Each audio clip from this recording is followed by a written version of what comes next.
Foul Territory. Foul Territory's spring training tour is engineered by Fastenal. Check out more at fastenal.com for more information. Let's take a look at our spring training tour calendar. We are at Rangers camp today. We will be with Pat Murphy and the Milwaukee Brewers tomorrow and the Cincinnati Reds on Tuesday.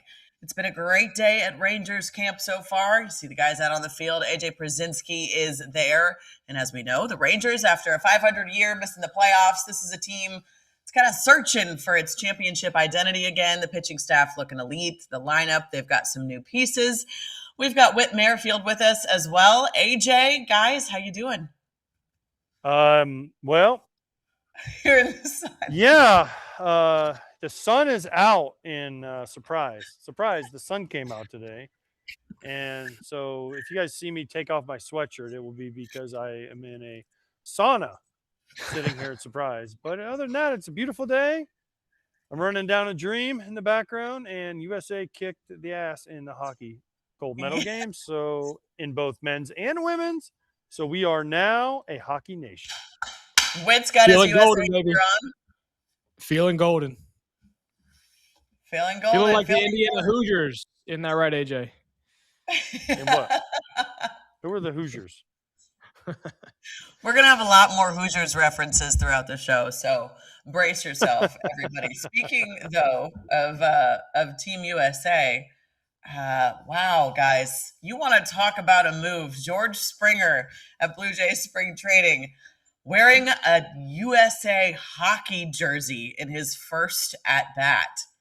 What you guys think about that? Whit, I'm so curious your thoughts on this, especially after playing in Toronto. Well, George, I will say George is a huge hockey guy, like diehard hockey fan, truly loves the sport. So I know that he was fully invested in the Olympics and Team USA and their hockey run and the fact that they won gold. I know he's super fired up. So this is more of a him just celebrating what just happened versus a dig at Canada. But I know he plays for the Canadian team, so people are going to view it as that. But this is just George being a super fan and showing his support for an incredible run that Team USA just went on. AJ, troll. This is trolling. He's trolling the whole country, and he plays for the only baseball team in the country. This is amazing. Good job, George. You just got all of Canada mad at you in your first fake at bat of the spring training season, and I freaking love it. What you played there? How are the Canadians going to react when George Springer comes up for his first at bat today? And you know what he should have done in the first spring training at bat in Dunedin? Worn that jersey and then see how the reaction. Yeah, that would have been something. But I mean, they'll be fine. They'll be fine. Good for Team USA. Canada's got all their golds, and this is our year. So good for Team USA. I want a little bit more of this in baseball. I want a little bit more of like, hey, what can I do to kind of stir the pot? What can I do to get people talking? I support you, George. All right, let's talk a little bit about the recent news in Charge the Mound. Charging the mound. All right, Rhys Hoskins signs a Guardians minor league deal worth $1.5 million if he makes the team. Of course, we know that Rhys is coming from the Brewers. He's had a couple injury-plagued seasons. Could be a little bit of a middle of the order threat for this Guardians lineup. They could use that a bit. Whit, AJ, what are your thoughts on this? Amazed that it took this long from the sign. Yeah. I don't get the Reese. I don't get the Reese thing. What? I mean, the guy is coming off a down year. He got 279 at bats. And he hit 12 homers. If he'd got a full year, he's going to hit you 25 homers. He's just going to. And if he'd got a full year, he would have hit 25 homers again. I mean, he's gone 18 homers his rookie year and 170 at-bats. And then he's gone 34, 29, 10 in the COVID year, 27, 30, 26 after coming off a torn ACL, and then 12 in limited playing time. So, he's never been an average guy. He's not going to hit for average. And he's going to play a serviceable first base. And he's got clutch postseason experience. I don't understand why people aren't more inclined to go after Rhys. He's a leader in the clubhouse. I spent some time in Philly, and people all over that clubhouse, whether it was players, staff, whoever it was, rave about Rhys as a teammate and as a person. So I'm really confused as to why more teams aren't interested in Rhys. I don't know that it wasn't they were interested. I think they were a little bit scared of the injury bug, right? Remember he hurt his knee and then he missed a bunch of time the last couple years. But like you said, Whit, if he's healthy, he'll hit you 25 to 30 any given year. Now he's going to strike out a bunch. He's going to give you some, average-ish first base play. So maybe teams were looking at that. But for me, for the Guardians, this is a great signing because they can add that pop to their lineup. They can add that leadership to a lineup. And they hadn't done much this offseason. So I think for the Guardians, this is a huge deal. And he can help them try to win another division, which people forget. They won the division last year. We're in the postseason with almost the same team. So he's just another bat they can add to a lineup that we've been saying for a while needs more offense. Still wild to me that the Guardians won the division last year and how that all shook out. Whit, what do you think about where he fits in with this team? I know AJ was talking about how they need that bat, and Rhys could be a good option for that. I know you're a big fan of him. Yeah, I agree with AJ. I think he fits in perfectly with this team and brings another level of experience and leadership to a fairly somewhat young team. They're not as young, I don't feel like, as they have been in the past, but it gives J-Ram a little bit of extra protection and another voice in that clubhouse. And I agree. I think it's a great fit. I hate that it took so long and that it's, it is what it is with the money that he's getting, I think 1.5 on a minor league deal. So I don't think it reflects the kind of player that he is, but good for the Guardians. I think it'll be a great fit, and the Guardians always seem to squeeze out the best out of their players. So good for Rhys, good for Cleveland, and hopefully it goes well. Okay, obviously we know how this works, but when you're going to camp on a minor league deal, how different is that than going to camp on a big league deal? Well, I mean, I guarantee you with Rhys, sometimes it's different when you're a younger player or you're kind of a fringe guy. You're trying to go make the team. You're going to you need to go have a good spring and earn yourself a spot on the team. With Rhys, I can almost guarantee that Cleveland told them, hey, look, you're on the team. Like, we got to put you on a minor league deal right now because we're not ready to make a 40-man move. We don't know which way we're going to go with it. We don't know who we're going to DFA to make that room for you. So for now, you're going to be on the minor league deal. But I can almost assure you that they told him, look, you're going to make the team. But we just got to do this for now. So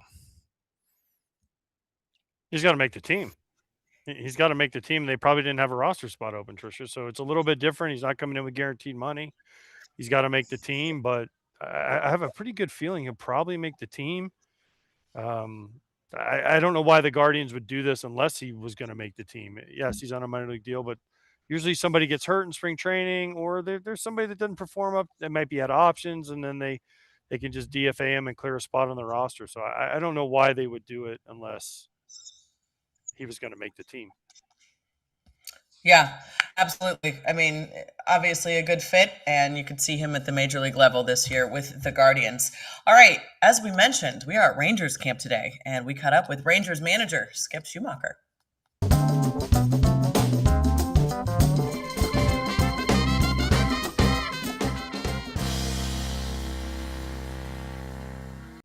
Here with the Rangers manager, Skip Schumacher. It's just such an easy thing to call you Skip because you're the skipper and that's your name.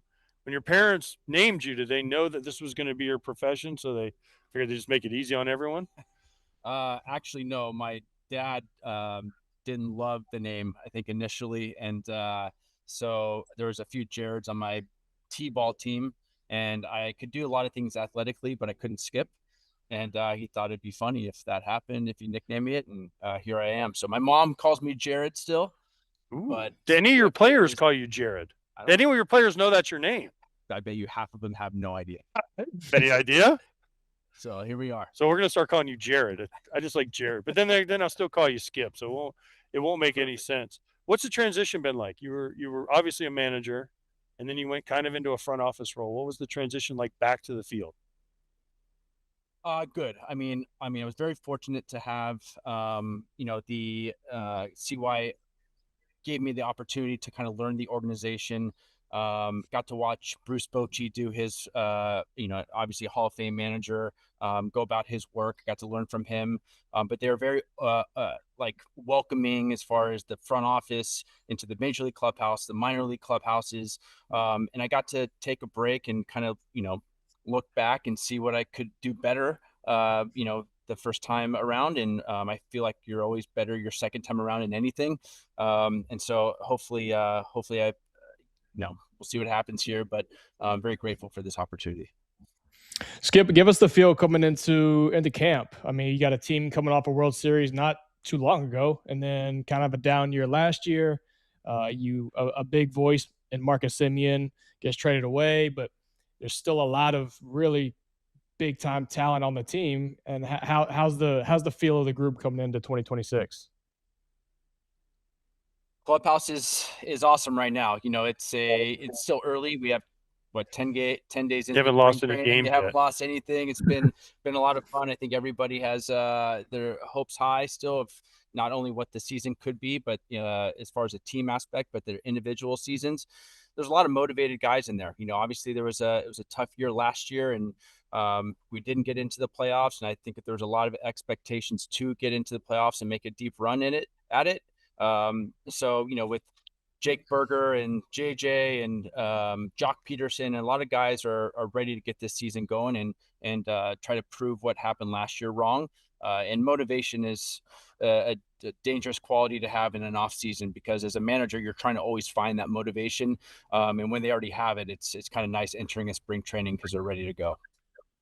Skip, you talked a lot about, wanting to change what happened last year a bit. The team finished right around 500, but what has to change in order for this team to get back into contention? We know that you have one of the most talented rotations, in baseball, but if you were to pinpoint one thing that needs to change to get back to where you want to be, what would it be?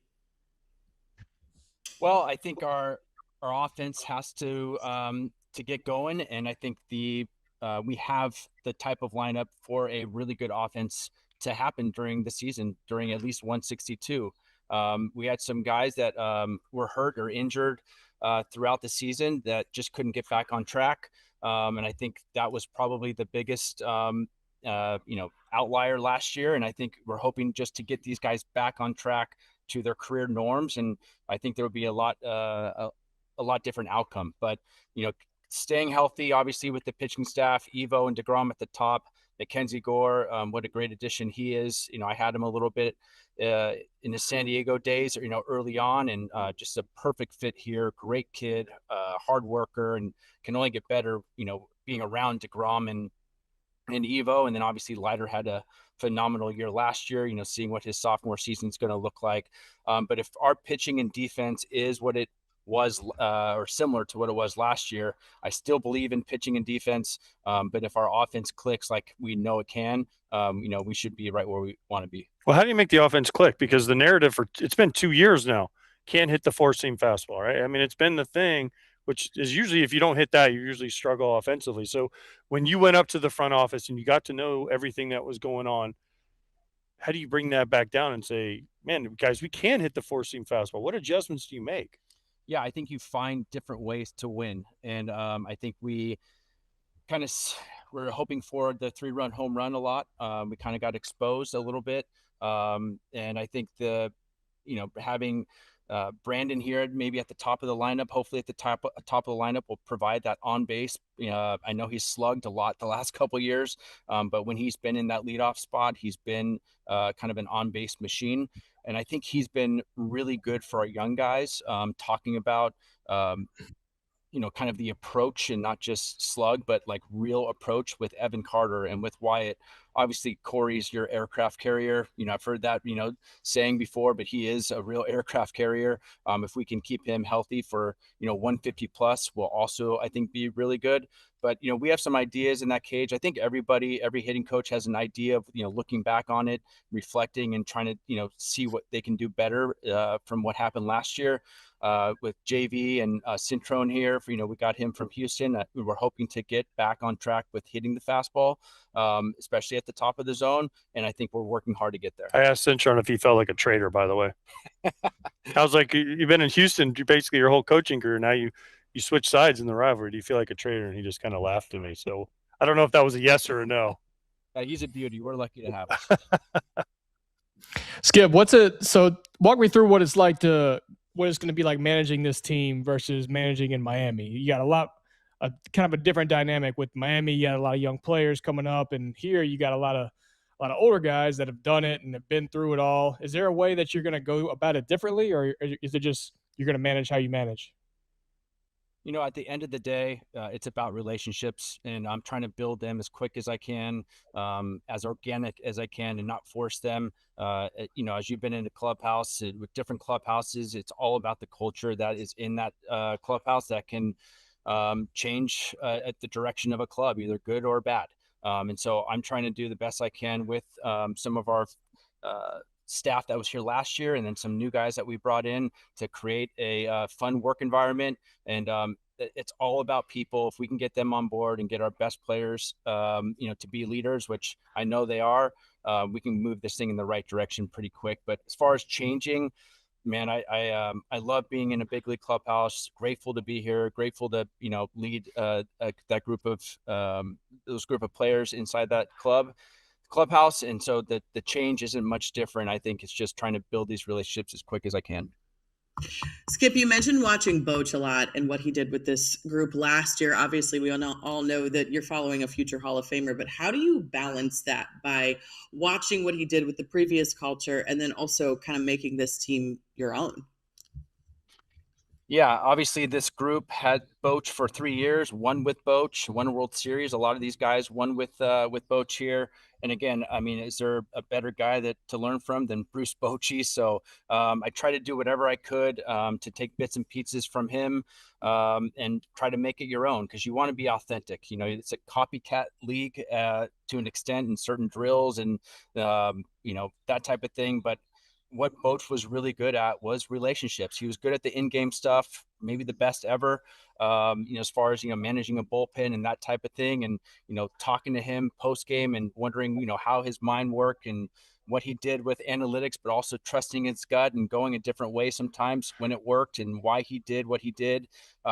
It helped me, keep sharp and try to get my brain working as well. But again, I think it's about being authentic and being who you are, because you can lose a clubhouse quick if you're not, who you say you are, right? And you'll never get it back. So I'm just trying to make sure I am the same guy, but also learn from previous experiences, and grateful again for Boch.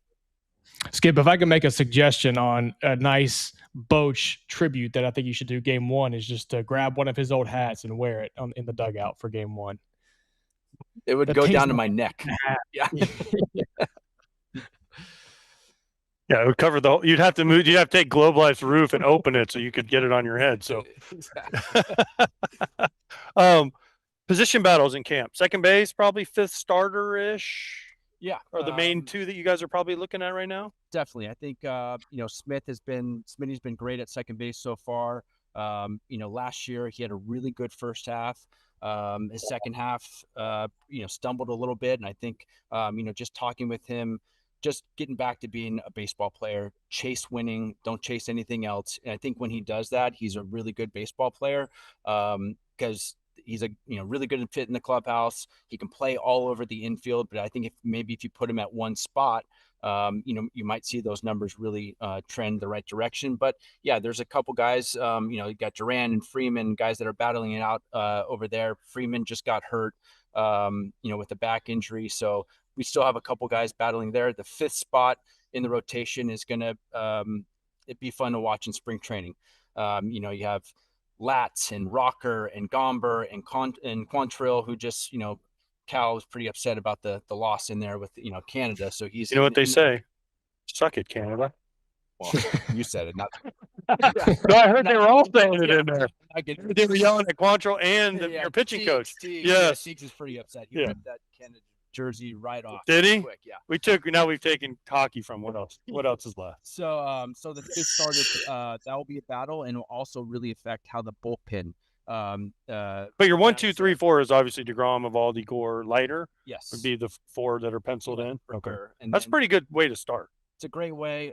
You enter every series hoping for a fighting chance, right? And you feel really good about 3 guys going, which I think we'll have every single series.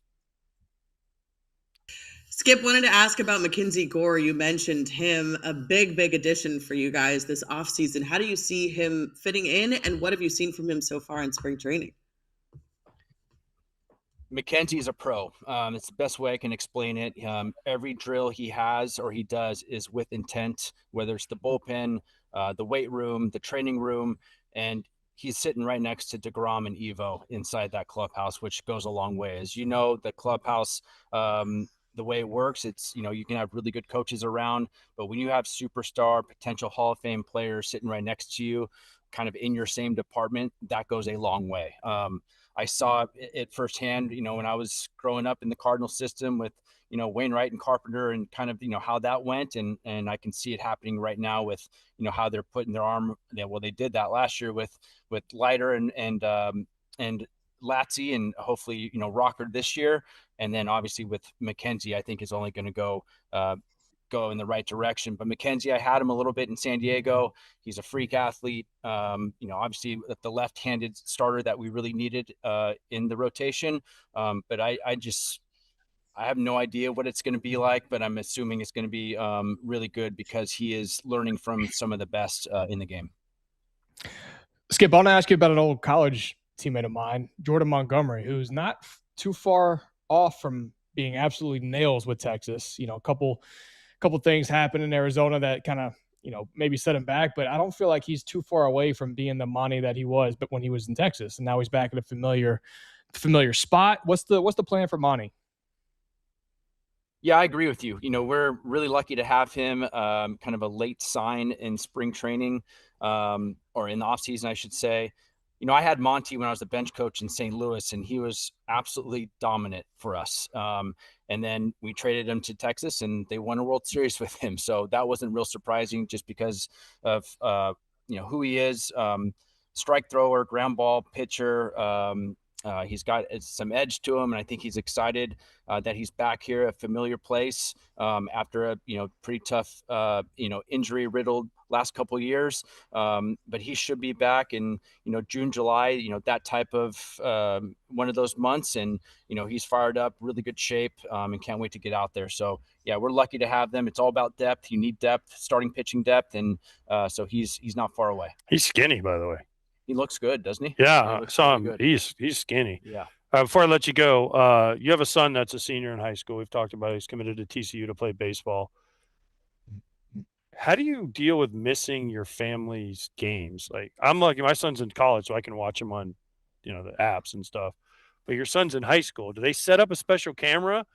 Does your wife have to film every game and then send you every at bat? Yeah, luckily they have different cameras set up at the home field, the road. And my wife's like one of the, on the fence line. Oh, she's one of those people. Well, I get it. Now she is, because I want to see it. Yeah, I get it. Yeah, so I'm very grateful for this year and a half to be able to watch so many games of his. And then my daughter also plays soccer. So as you know, the toughest part of this job is missing on those, special moments, whether it's games or proms or whatever it is. But I got that reset in my life, and I got to see him play so many games this year, and my daughter, that now my cup is full, man, and I'm so grateful for it. But I get to see it. I still talk to him every day. And the most important part is you want to be present. You want them to feel like you are still a part of their lives. And so every phone call I pick up, every FaceTime call I pick up, and just to make sure that they know I'm still there for them. It's hard. But, but I'm grateful for that reset. Is your wife a good filmer? Because mine stunk at it, and she knew she stunk at it, right? So she would get the fence. Sometimes you'd be focused on the fence instead of the hitter. Or the opposite direction. Yes. In the back. Yes. I prefer one of my buddies to film it, but if that's what I have, then I'll take it. And plus, whoever he gets a hit is filming, then you want them to film instead of the other person, right? Exactly right. They punch out. You're like, no, you can't film anymore. Tradition still happens in high school. Okay. Yeah. Skip Schumacher, a family man first. We love it. Skip, thank you so much for joining us today on Foul Territory. Thank you, and congrats on your Indiana championship. We don't bring that up. We do not bring that up. AJ is so mad right now that you just mentioned that, Skip, but it makes my heart. I watch the show all the time, so I knew I had it in right there. Sorry.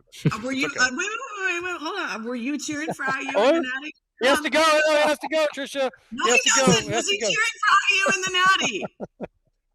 I'm sorry? Were you cheering for IU in the Natty? I was. Yeah, I mean, how could you not, Signati? I mean, come on. It's so much fun to watch this. Manager cheers for IU over the U. We love it. Skip, thank you. You made my day. All right. See you guys. Thank you.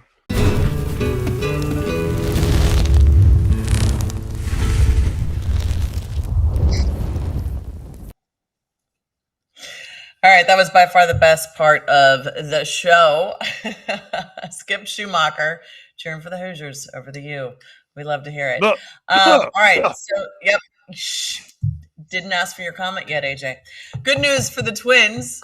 Joe Ryan's MRI showed only inflammation, and this is from our friend Dan Hayes. As we know, that is phenomenal news for the Twins, considering the news that they got recently on Pablo Lopez having to have Tommy John surgery. The team said on Saturday that with Joe Ryan, it was lower right back kind of soreness. But thankfully for them, guys, not a big issue. AJ, I'll start with you. How much of a sigh of relief are the Twins letting out right now? Well, they're like, whew, we just lost Pablo Lopez, and now we can still trade Joe Ryan at some point after we get off to start in a year, probably when they're not really trying, even though they said they're going to try and win this year. The biggest thing is, how does this affect him for the WBC? Is he going to be allowed to pitch in the WBC? I would think no, right? Right, Whit? If he's hurt, they can't, and he can't pitch, they're going to have to replace him on the WBC roster. So who's that going to be? Yeah, that's a good point. I mean, with this new insurance, people pounded down your throat about being old and being hurt. You got any sort of aches that pop up, I guarantee you the insurance isn't gonna let it fly. So I don't know I don't think his WBC future is gonna happen. I hope not. I hope he gets to pitch for Team USA. But yeah, I don't see it happening. And who they replace with him, I'm not sure, because position player wise, it'd be different. But Joe knew going in to the spring that he was going to be pitching, and so he's built up a little differently than had he just been getting ready for a regular season. You can't really go find a pitcher probably that's built up to the level that he needs to be to go and be a starter. So maybe they just piece together some more bullpen games. I don't know, but yeah, I don't see his WBC future happening, unfortunately. Yeah, definitely a blow for Team USA for the WBC. With the news of Joe Ryan and his inflammation. Certainly what the Twins wanted to hear when it comes to Joe Ryan's injury. But guys, I'm also curious. The Twins had a chance to trade both pitchers at last year's trade deadline, Pablo Lopez and Joe Ryan. AJ, you kind of touched on it briefly, but your thoughts on that, the decision that they made last year, and then how this affects them going into this year with Pablo's injury, and then obviously Joe Ryan on the table. How does it? I think they're going to be more aggressive, possibly, of trading him if they don't get off to a good start. Because now there was talks of Pablo Lopez getting traded, and now with him out for a year and a half. Let's be honest. Everyone says, "Oh, Tommy John is a year," but it's really a year and a half. So you're looking at Pablo Lopez missing all of this year and a bunch of next year. So the Twins can't trade him. Joe Ryan, I think they'd be aggressive on once they get an opportunity and they see where they're at, and if they're doing good or not doing well, they might trade him earlier than we've seen and try and get more value out of him. So I think that's how it affects them more than anything. But I don't know. As a former Twin, I hate this for the people of Minnesota and the fans of Minnesota, because it could be a long few years, and I lived that when I first came up, Minnesota, and we brought the fans back. And the fans have been great, but as they continue to kind of go down, you see the fans not showing up, and they shouldn't, because it looks like the team to them is not trying. Not saying that they're not, but it just looks like that from the outside. Yeah, I agree with you. And I think they're going to try earlier, and I think they might be having to sacrifice a little bit of what they were asking for before. Now that he's got this on his resume, which, you know, I don't know how serious it is, but it's never, you never want to have something pop up when you're trying to trade for somebody. But I do got to say, with this, with the Tommy John, you know, thing that everybody seems to get Tommy John if you're a pitcher. Can we get on the Lindsey Vonn ACL program with Tommy John? Because she tore her ACL before she went down doing the downhill, and a week later she was doing squats and box jumps and skiing. So whatever doctor did her ACL, we need to train him to do some Tommy John surgery so we can get these pitchers back a little quicker. It didn't really work out well for her, unfortunately. So that wasn't because of her knee, though. That was because she caught the. It wasn't because of her knee, but there can be arguments made. But yes, absolutely. Don't be a hater. Right. Don't be a hater. I'm not being a hater. I love Lindsey Vonn. I'm not being a hater. I'm just saying there were probably a lot of doctors that were like, you really should not have been out there for one reason or another. Doesn't matter. Found the one. She found the one that said she could do it, and she did it. I'm not blaming her for doing it. Her post afterwards was awesome. By the way, if you haven't read her post, then it was awesome. I did read it, and I'm not blaming her for doing it at all. I would have done it if I were her, but I think there are definitely some opinions maybe she should have listened to before that. All right, let's move on from injury talk, and let's talk about a splitter that is kind of lighting up spring training right now. Tatsuya Imai. Look at this. Nailed it. You guys, that name's hard. Don't even. Imai. There we go. Imai. I hate both of you so much right now. I even practiced his last name going into this. All right. Here's how his splitter was described. He said, I'll be honest with you. I played this game for 24 years now and 11 professionally, and I've never seen a pitch like that before in my life. AJ, your thoughts on that comment? Because that's a strong comment. Don't you dare say something about pronunciation. Oh, of course. I mean, Indiana, since they're now a football school, they can't read either. So, I mean, that goes hand in hand, Tricia. Welcome to being a football school. Nope. Welcome to being a football school. Something, and you will never hear the end of it from me. Can you talk now about splitters? Bye. Yes. Listen, a lot of guys have splits, and Whit knows this. When they get the deep, it's almost like a fork ball. Like Jose Contreras used to throw it, right? Suzuki throws it. When it is that deep fork ball, it's almost like a knuckleball, and you just don't know which way it's going. If you saw Cal Raleigh yesterday talk about Logan Gilbert's, it's a split, but he called it a fork ball. You don't know which way it's going. And if you can command that pitch, it is one of the best pitches in baseball because it comes out hard. It comes out like a fastball, but it moves like a knuckleball. And it is really, really hard to hit. And it's really, really hard to throw because everyone has a hard time controlling it. So if you can control it, you can be really special. Yeah, that's the big thing, right? Is can you throw it for a strike? I know going into when Senga first got here, I know that was our game plan going into his start. Was he? If you looked at his splits, yeah, he was getting a lot of strikeouts on it, but how many strikes was he throwing with it? They were all chase strikes. So the fork ball, it's not something that's going to fool you. You're not going to think it's a fastball coming in and it's going to drop off the table. Those are the ones that, in my opinion, really are the tough ones. Is the ones that don't come in with that almost knuckleball sideways spin. They come in looking like a two seam and then just diving off the table. So it's a matter of can he control it, because if you can't and you can recognize it, you just got to be disciplined enough as a hitter to just not swing at it and wait for something else, because it's going to be a ball majority of the time, because the chances of him controlling it are not very good. So it can move all you want, but you got to be able to throw it for a strike whenever you need to throw it for a strike. And so that's what it's really going to come down to. Absolutely. But it seems like he kind of had that immediate wow factor in camp with it, right? He faced Astros hitters for the first time. He showed a lot of deception, as they explain it. Jose Altuve was talking about his slider movement. Carlos Correa talking about the splitter and the fastball. So you have to imagine, AJ, that means it's going to translate well if he's already wowing guys in camp right now, just in a live BP. If he can throw it over the plate, he can, and you can't really sit on that pitch because it's.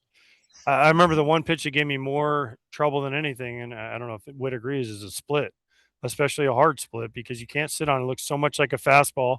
And the problem is when you say, oh, make him get the ball up, a lot of times when they throw splits, they throw the high fastball velo.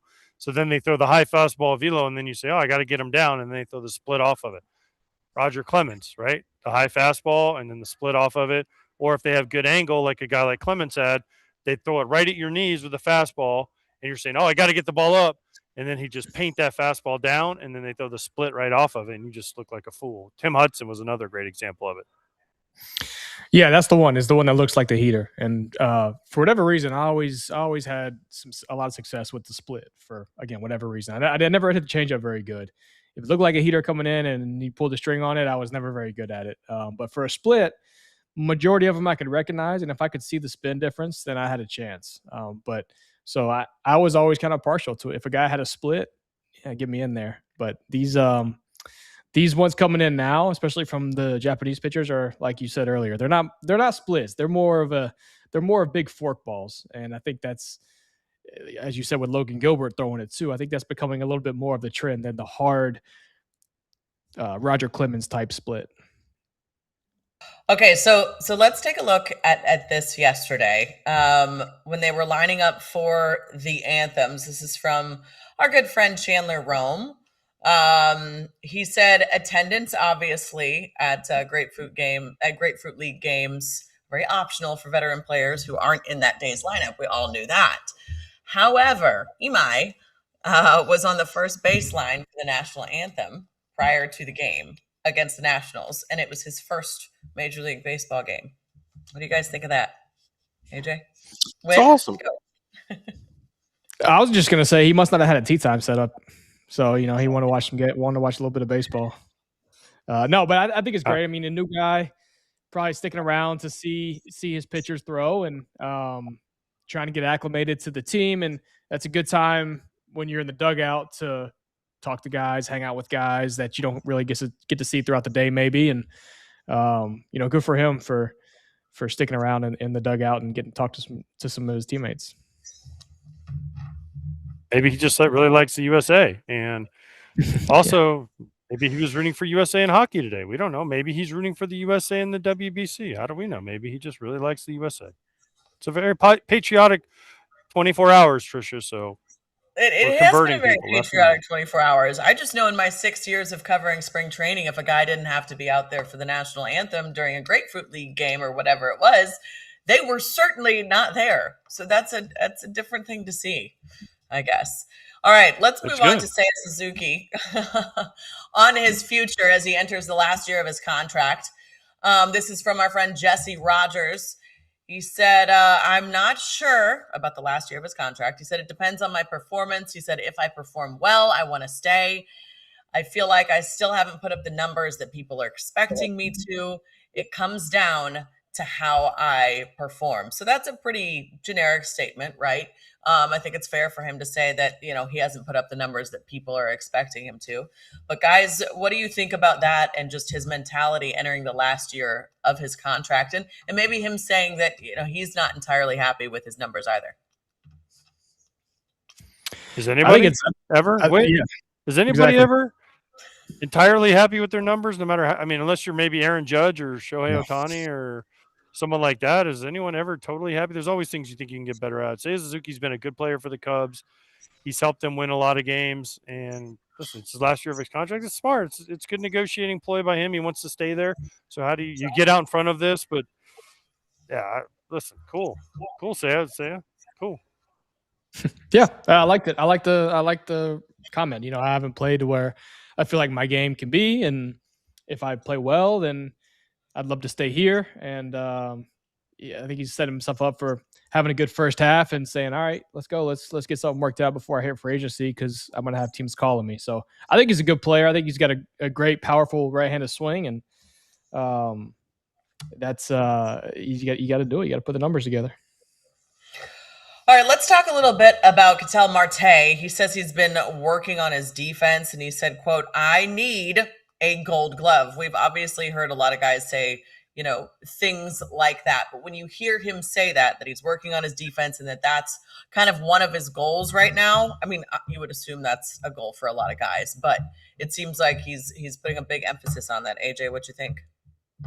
Good for him. He's already one of the best offensive players in baseball. Now, if you add a Gold Glove to it, good for him, and it'll only help the Diamondbacks win. So good for Ketel Marte to take this next step. And I just want to know, Whit, you played second base. How do you make yourself a Gold Glover? Can you just wake up one day and say, "Man, I need to work on this metric or that metric," and become a Gold Glover? How does that work? Because if someone only would have told that, I would have won so many Gold Gloves in the American League ahead of Pudge Rodriguez and Joe Mauer, and I was in the National League ahead of Yadi Molina and those guys. If someone just would have told me. Yeah, so it's weird now with all these analytics. Is you gotta get the opportunities to make the plays. You gotta have the balls hit that are in those ranges where you can make the play and get the guy out. You gotta have the slow guy running. He's got to hit you the ball that you got to go a long way for and field and throw and make it out to get your range factor or whatever it is up and your outs above average up and all this stuff. So that's the first thing is you got to get the balls hit to you in the right situations. He can improve on his jumps. I don't think his just kind of looking vaguely at his numbers over the course of his career, he's a super athletic guy, but his jumps have not been great. So that's something you can work on. He's got a strong arm. I think the biggest thing for him is that he's no longer bouncing around. There was a time in his career where he was playing center field. He played some shortstop early on, some third base even, and some second base. And now he's pretty much just a second base. And that's the big thing is being able to get that every day and get comfortable and feel like you're just like anything. The more you do it, the better you're going to get at it. And so I think him now having a couple of years in a row of playing solely second base under his belt, if he's really engaged and working on getting better, he's had some pretty solid years defensively as second. And so I think it's in there. Just a matter of can he put it together through a whole year, not make the stupid error, make the big plays when they're hit to him. I think he could win a Gold Glove. There's a lot of really good defensive second basemen though in the National League, I will say. So he's got some big competition ahead of him, but he is a freak athlete, and I think if all the stars align, then he could probably do it.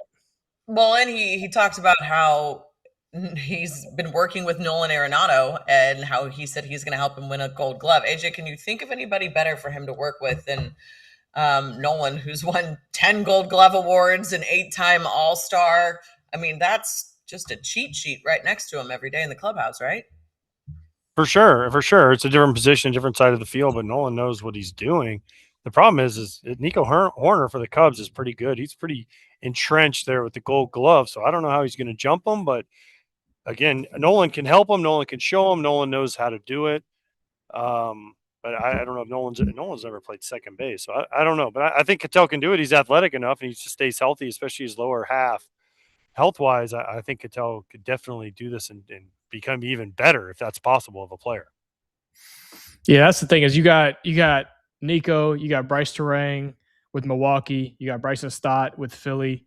I mean, those are the three guys that have really been battling it out for that Gold Glove over the last couple of years. And but I will say that Nolan's biggest, besides just the unbelievable accuracy of his arm, I think his biggest attribute is the jumps that he gets on balls, because he's not the most athletic guy in the world. I mean, he's not the fleetest of foot, but the way he can anticipate where balls are hit and his angles he takes the balls that are hit and his jumps that he gets, or why he can get to those balls and make all these amazing plays. And so I hope that's what they're talking about, and it could be a big difference in taking Ketel's defensive game to the next level. But I just think there's too much traffic there for him to win a Gold Glove. All right, as we mentioned, we are at Rangers camp today, or at least AJ is at Rangers camp today, and we sat down with Jake Berger, who is going into his second year with the Rangers.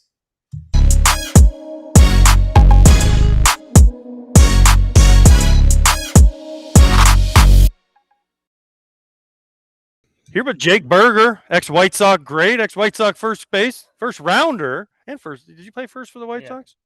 Okay, so I got that right Yeah. too. Now you're a Texas Ranger. You've been here for a few years. What's Campland like so far? It's good, really excited for this year. Skip obviously coming in. I played for him in Miami, and we're really fired up for it. Obviously made some good additions. Traded for Mackenzie Gore. Had fits against him when I was playing in the NL East, but it seems like we're rolling and in the thick of it now. Did you lobby for Skip to come here once Boach said I'm out? Not necessarily, because he was already in kind of a front office role. See why I didn't call you and say, Berg, what do you think about Skip coming over? Oh, I think the world of him, and he's a manager I'd run through a brick wall for. So I'm really fired up for it. Sorry. What have they said to you? Because first of all, you're in fantastic shape. So did you lose some weight this offseason? Yeah. Did you say, man? Knocked out some Pilates. Did you really? Yeah, like I was Rowdy. When Rowdy was here last year, did he tell you to do Pilates? No. 'Cause I heard that like indirectly that he was a big Pilates guy. Yeah. And my wife's been harping on me about it for like 5 years now. And then obviously last year, oblique, quad, wrist. It's like, all right, let's like add something that's gonna kind of protect some soft tissue stuff. So kind of did it religiously three times a week and felt really good. So yeah. Berg, speaking about let's talk about your wife for a second, because there's a question that I've had for a long time. I have never got a chance to talk to you about. So there was a couple years ago, you were going through a little something, and your wife, she was your hitting coach. She gave you a little tip. Where does that come from? And does she got some baseball, softball background, or does she just know you well enough to know when you're kind of going bad? I think she knows just kind of when I'm going bad. I remember specifically we were in Oakland at the Coliseum, and I was kind of going through it the month of June, and I kind of got to that last resort where I'm like, all right, babe, like you know me better than anything. Like let's take a look at it. And she saw something with kind of my hip load, and she kind of corrected it. And the next day, I think I hit like a home run at like 112, like just absolute mammo. So she hasn't really given me much advice since. She's probably just going to leave on a high note. But I think doesn't matter. She got that one. Exactly. She got that one. Exactly. Also, she got the Pilates thing right, Jake. Like, I mean, 3 times a week Pilates. Have you seen any of those viral videos of guys trying to do their girlfriend or their wife's workout at Pilates and then finding out it's immensely harder than they ever would have imagined? Was that your experience? Oh yeah. Yeah. When I first like got into it, she's actually like a certified trainer like in Pilates. And so I was doing it with her, and I'm like, I can't do this anymore because she was perfecting my form to a T, which is a good thing. But I'm like, this is way harder than you think it is for me. And so, we kind of started doing classes together, and it's way harder than you think. But I mean, my obliques, my soft tissue, everything feels unbelievable. And I think everybody should at least give it a try. So when you guys do Pilates, does she only instruct you, or do you guys go to class together? Yeah, we go to class with a different instructor. Yeah. And then the real question is, so she's on a reformer next to you. Mm-hmm. Does she correct you while she's doing her workout with another teacher? No, she doesn't do that. She's pretty good about that. She just knows that like she's way advanced compared to me. So like, I still got the training wheels on a little bit, and she's like doing some stuff that I can't even dream of doing. And I don't think even if you don't want to do that. I know if I do it for like 10 years, I still don't think I could do it. But then if you took her to do like bench press and curls, you'd be like, what's wrong with you? Yeah. I've actually asked her, I'm like, I've never seen you run full speed. Like I want to see you like sprint. And she has refused to so far, but eventually I think, I'll crack her and maybe see if I can give her like get a hard 90 out there. As you combat father time with Pilates, talk about your swing wise as you get older? Is there something you're working on with your swing to, father time is going to beat all of us? Is there something specifically you've been working on? Is it just trying to stay more mobile? You're happy with where your swing's at? What have you been working on this winter? Yeah, I'm happy with where it's at now. I felt like last year I kind of was trying to do too much and adding a lot of tension throughout my swing. And so I'm just trying to get back to being who I am and just being athletic, and kind of being myself. I'm not going to be a guy that's going to have a 10% walk rate. I'm going to swing the bat and being convicted to myself. And then there's some mechanical adjustments that I made with my setup that, kind of frees up my swing a little bit more. I felt like my hands were kind of creeping up too high and weren't able to kind of recover when I was moving on the ball and cutting off my swing a lot. And so I was looking at kind of my numbers last year, and like overall, like the metrics are pretty much the same. It was just I wasn't getting the ball in the air to left as much. So I was trying to free myself up out front. Jake, perhaps some similarity, or not similarity, but some comfort with Skip Schumacher, right? You were with him in Miami. You said at the beginning of the show you'd run through a brick wall for him. Tell me why. Yeah, he's awesome. He's an unbelievable communicator, and I know it's a cliche thing to say, but I think he's one of those guys that I truly respect in this game, and just everything I've learned from him in Miami when I first came over, and then even to now, he's always been there, both on the field and off the field, and he does that for everybody. And so I'm just excited to get to camp, and I'm excited for this good group of guys to get around him and see his managerial style, and he's got our backs no matter what. When you talk about Skip, and you played for him in Miami, and then he was let go like unceremoniously. What do you think happened to Miami? I know you weren't there for that year before he came over here last year to kind of fill a front office role, but what do you think happened to Miami? Because he was good. I mean, I know they switched front offices, but Skip was good, and you guys made the playoffs in 23 and were rolling. And then all of a sudden you're like, oh, Skip can't get an extension, and he's gone. Yeah, I think that's just the name of the game. When you have new front office come in, you kind of have differences of opinions, and I think that's just what happened there. Obviously, that 24 year didn't go the way we planned. We traded a Rise in May, and then kind of traded a lot of guys at the deadline too, and lost 100 games. So, obviously that's not where you want to be, and obviously a differencing of opinions, and it is what it is. Mm-hmm. I've always thought a good manager is a good therapist. Like, can you give me some specifics on Skip and what specifically you think makes him such a good manager? Yeah, I think there's two probably stories that I can share, and one is in 2024. My April was terrible, and he was just kind of with me every step of the way, saying it's a long season. Hey, you're gonna get back to who you are, and he kind of gave me that leash to fire off in the second half that year. And then the more personable one is he's the first person that I told about the diagnosis with Penelope and Down syndrome, and him and his opinion and his respect, I think made me bring that conversation to him first, just to kind of navigate those waters. And then also he played with Albert Pujols, who has a daughter with Down syndrome as well, and so he kind of saw it from the player's perspective as well. And so I value his opinion, and I know a lot of other guys in this league do as well. You value his opinion, Jake, but he's coming in, taking over for obviously a legendary manager in Bruce. What kind of challenges come with that, and how capable do you think he is of meeting that challenge? You speak so highly of him.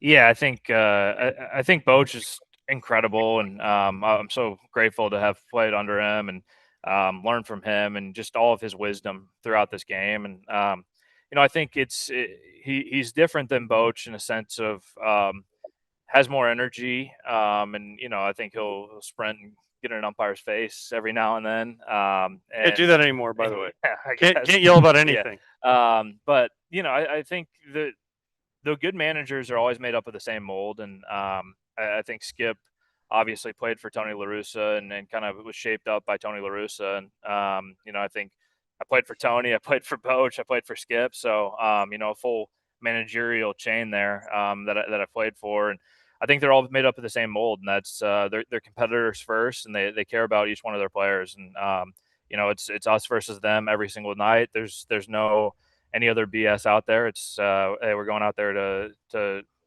win every single pitch. You mentioned your daughter and the challenges that she's had. What kind of challenges does that present to you as a baseball player that's gone so much, and your wife? And then you can have a big foundation. Do you guys still have the Burger Foundation that you want to talk about that for a second? Yeah. I mean, none of it happens without Ashlyn and my wife. She's our rock, and she's a saint. And she's the one driving Penelope to her therapy sessions and her doctor's appointments, and just lets me play baseball. And I'm very grateful for that. And we started the Burger Family Foundation because of Penelope and the community that poured their love into us when we got the diagnosis originally, and we wanted to give that love back. And we're really kind of excited where it's going. We had an awesome softball game in Nashville with a lot of big leaguers and country music artists. Whit and I didn't get invited. Whit, what's up with that, Whit? I don't know. Whit would have gotten an invite before you, but Whit would have? Why is that? But no, it was awesome. Okay, this interview's over. All right, here comes somebody. Hey, you want to come on? You want me to get to Grom? Yeah, sure. Good luck. Let me know. I don't know. No, but so that was awesome. And then, I think our goal is to start this ranch where we're going to employ adults with Down syndrome on it and kind of have a farm to table store and restaurant. And we're already kind of in the pre-steps there. But first and foremost, it's like, hey, let's give the funds directly back to these people. And so we're paying for therapies for parents that can't afford it. And then at the same time, we're also helping local businesses employ adults with Down syndrome. So it's just been super cool to just see that love kind of shared both ways. How do we get people involved? BurgerFamilyFoundation.org is the easiest way. I think the easiest way is there's some really cool merch that my wife kind of came up with the designs. There's cool camo line. She's a very neutral color type girl. So there's some really cool like neutral color hoodies and t-shirts and stuff. And, our thing is Down syndrome is cool. And we're trying to make it cool and not scary for parents when they get that initial diagnosis. We want them to feel loved and a part of a community that's the coolest community on earth. Berg, I got the three of us sitting here watching what just happened at different times. I mean, it was electric from three different places. What was it like in the locker room watching the U.S. take down Canada in overtime? Oh, that was sick. We started our meeting a little earlier so we could all watch it in the clubhouse. And Cal Quantrell's in there, and he's actually, he's pitching for Team Canada in the WBC, and and then Teagues, our pitching coach, is Canadian as well. So, they were getting some shots fired at them. But I grew up playing hockey in St. Louis, and I love the sport, and that's probably the only time that some of those guys will watch a hockey game. But let me tell you, OT and a gold medal game, there's nothing better. Was that the quickest bat meeting of all time? Oh my God. I mean, we flew through it. Nimmo's like, hey, everybody, like, we should donate like 10% more than you're going to because they got us in and out, and we got to watch the game. That's great. By the way, the guy who scored the winning goal was the guy who got hit in the face and lost his Hughes. Yeah. So someone said that they should take the gold medal and make it into a tooth, and everywhere he goes, he's like, look at my tooth. I got a gold tooth with the gold medal. All right, before we let you go, you're Catholic, correct? I'm Catholic. Mm-hmm. You know who the biggest White Sox fan in the world is, right? Yeah, Pope Leo. Yes. So do I need to, in order to get invited to your softball game, do I need to set up an audience with the Pope for you, and then maybe I could get invited before Whit? I think so. I was really hoping for an invite to the Vatican there, when he got elected, but I'm working on it. Yeah, no, I'm working on it for myself. But like my invite to your softball game, your invite hasn't come yet. Yeah, you have to, by extension, invite me to the Vatican, and then we'll see what we can do about the softball game. Because it's probably going to be in the summer though, so you might be busy. Yeah, no, I mean, can you call Skip and be like, Skip, I got a chance to meet the Pope. Can I take a couple days off? I mean, it's electric. I think it's probably one of the better excuses you can make. It's about the best you can do, right? I don't think it's going to fly. Yeah, can you imagine? Wait, can you imagine calling Skip? By the way, I got invited to meet the Pope, and I'm going to need the weekend off. And then, God forbid, the Rangers miss the playoffs by like one game. They'd be like, Burger, you couldn't even get help from the Pope, and you cost us the playoffs, man.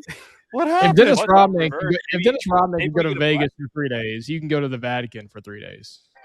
All right. Well, Jake, thank you very much for joining us. All the best with your Burger Family Foundation. Thank you. And hopefully Whit will get to play in the softball game next year. For sure. No, we'll see what we can do with an invite. It'll be fun.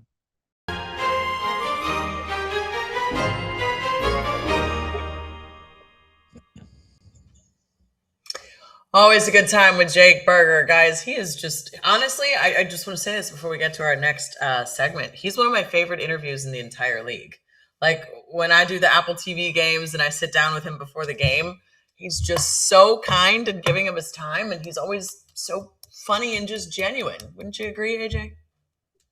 I love Jake Berger. I think he's great. I think he's great. People like that are great for the game, right? You get to Yes, listen to him exactly. talk. He's a human being. He talked about his daughter, who obviously has special needs, and what they do to help her, how much his wife helps him, how much he enjoys just playing, and just a great human being. And that's what we need more of. We need to hear more from people like that. So good for you, Jake Berger. I agree. He's always willing to do interviews, and he's just always very open about his thoughts and everything like that. All right, let's get to our season preview of the Rangers. Let's take a look a little bit about their additions and their losses on the season. Right, we talked a lot about that with Skip Schumacher and what they've gained as opposed to what they kind of did away with. Guys, when you look at what they have gotten, right, with Mackenzie Gore and Brandon Nimmo and Jordan Montgomery, and what they've lost, what are your thoughts on that?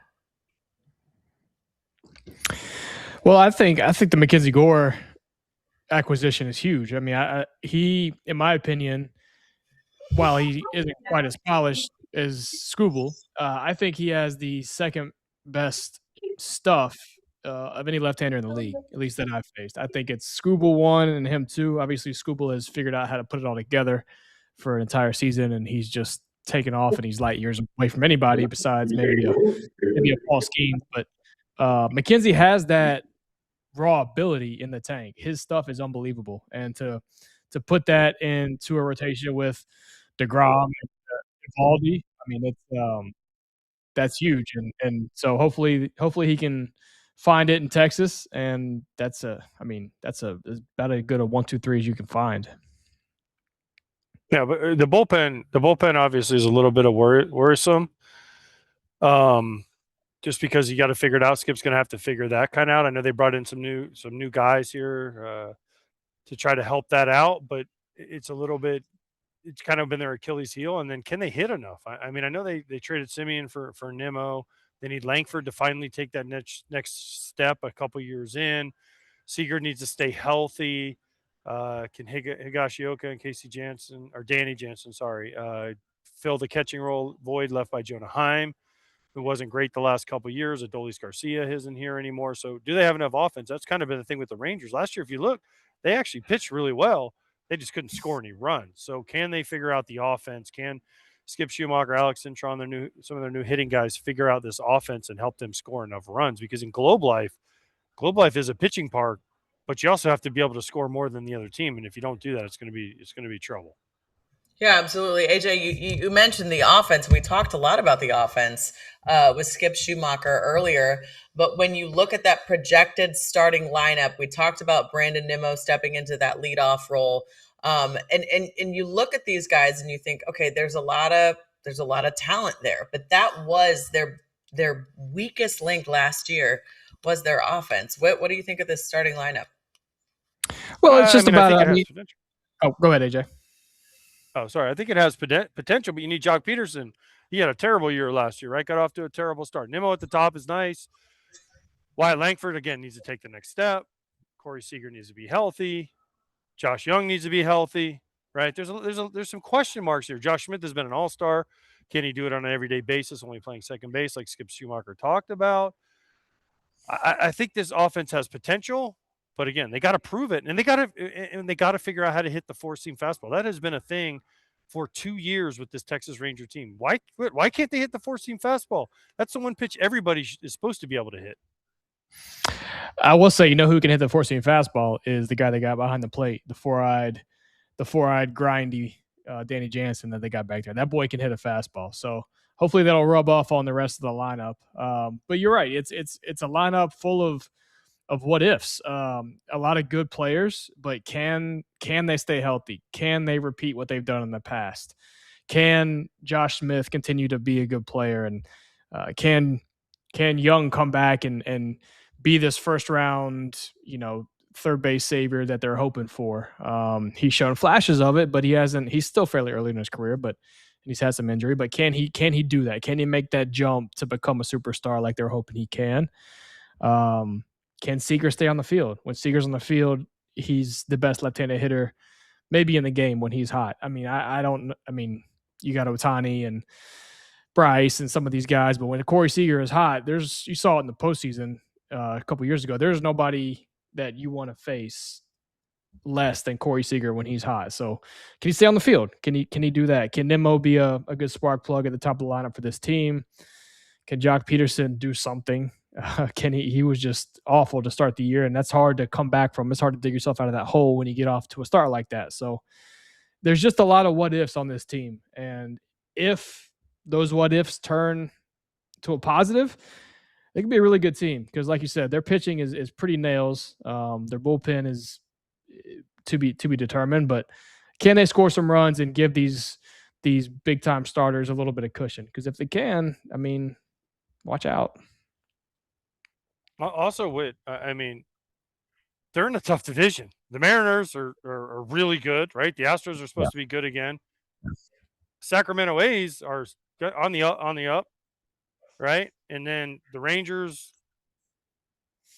depending on where you want to put them, then the Angels, we all know that. And the fans don't care if they win or not. They just want affordability. They just want to go to a cheap game and have cheap parking. So, I mean, they don't really care, apparently. That's not what the fans said on Twitter yesterday. Well, that's a whole different. We don't have time to even get into that. But they're in a tough division, so they're behind it. They won the World Series 2 years ago and have had a major drop off since then. So can Chris Young, can Skip Schumacher find the right mix to make this team a contender in a tough American League West? Well, but you kind of touched a little bit on the starting rotation and the bullpen. We know that rotation is, as you said, nails. And you look at it, you look at Jacob deGrom, Nathan Eovaldi, Mackenzie Gore, Jack Leiter, Jacob Latz, and then also you got a guy like Rocker in there trying to take a significant step forward and trying to compete for a role. When you look at that starting rotation, Whit, I'll start with you. I mean, you kind of alluded to it, but what do you see? I see a potential to be one of the best rotations out there. The top three, especially, and then you got guys like you got young guys that are trying to prove themselves and become a guy in the league. Especially guys that you brought in that were supposed to be they were supposed to be the guys. I mean, I remember Kumar Rocker being talked about like a Steven Strasburg coming out of college. I mean, he was at Vanderbilt. He struck out everybody, and it was dominant, pure dominance. And so now he gets a little bit of adversity. He's probably never had much adversity in his pitching life. I don't know a ton about his come up, but watching him at Vanderbilt, I don't imagine that guy really ever got hit. And now he gets to the big leagues, and he probably had an ERA. He had an ERA with a 5. That started with a 5 for maybe the first time in his life. So how can he manage that? How can he make adjustments? Because being a good big leaguer is all about making adjustments. The game, it's going to find a way to expose you. And can you adjust to find success when that happens? That'll be him and Leiter's biggest hurdle. And then you got a guy like Jordan Montgomery, who we talked to Skip about. I mean, Jordan was a guy. I mean, he was a guy when he was in Texas and had his issues in Arizona with injuries and what all went down there. But now he's back at a familiar place where he's had success. He has that comfortability of, I pitched well here. These people know me. I know Dallas. There's something to say about that. When you go to a stadium that you're familiar with and that you have had success there and you feel that. So can he channel that? And when he gets back and healthy, can he step in and be the old Monty? And if so, I mean, look, there's a lot to be admired about this rotation, but it's all about what happens come game 1, and can you sustain it to game 162? Hey Jay, what do you think? I mean, I think this rotation has a chance to be special if Monty comes back and's healthy, and if the top 4 are special, they have depth, and Rocker, Latz, Leiter, and then the top 3 are as good as anybody. So I think they have a chance to be special. But like always, in every team, it comes down to how healthy can you be. Can deGrom stay healthy? Can Eovaldi stay healthy? Can Gore continue to grow on what he's done? Can Leiter be healthy? There's a lot of ifs everywhere on this team. There's a lot of ifs. If they all go positive, it could be a great year, and if they all are ifs, it could be not a great year. Okay, well, we also want to talk a little bit about the projected bullpen. Last year, their bullpen was quite good, 3.62 ERA. They were fifth. That's fifth in the majors. They rebuilt the pen a bit for 2026. They're looking for a closer to emerge among that group. But Whit, when you look at this projected bullpen for the Rangers, what comes to mind? It's we'll see. It's a lot of we'll see. And that's the thing about the bullpen is you got to step in. I mean, you look at a guy like my boy Brad Keller last year with the Cubs. Big we'll see. Steps in and is one of the best relievers in the game. So with the bullpens, like you only got one inning to come in and do your job. And so you do that job, and then you do it for a couple more times, and that confidence grows. And now you're like, okay, I can do this. And then out of nowhere, all of a sudden you got a Wade Davis with Kansas City in 2013, 2014 that was a very average starting pitcher, and now he's one of the best relievers of all time and just comes out of nowhere. So you're kind of hoping with a little bit of that with this Texas bullpen, because there's not a ton of guys that have a lot of I guess you would say a lot of intimidation behind their names when they go out to the bullpen to get warmed up. And so, yeah, it's a lot of we'll see with this group, but that's not necessarily a bad thing.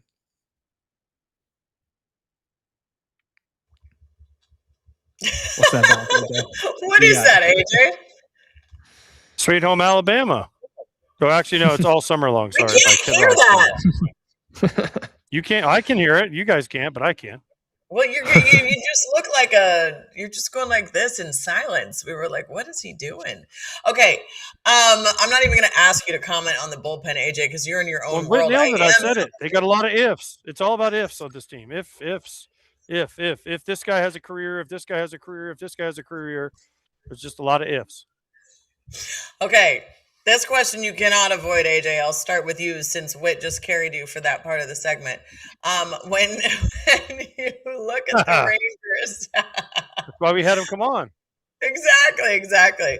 When you look at the Rangers, take a look at their win total projections for 2026 from Fangraphs. But guys, I want to know: are they a playoff team? Is this team a playoff team? Can their offense take a step forward this year? Their rotation is obviously elite. Can their bullpen be as good as they were last year, even though they're going through a little bit of a rebuild with that? What do you think? I think they're closer to the 83.5 wins than they are the 80 or 81. I think are they a playoff team?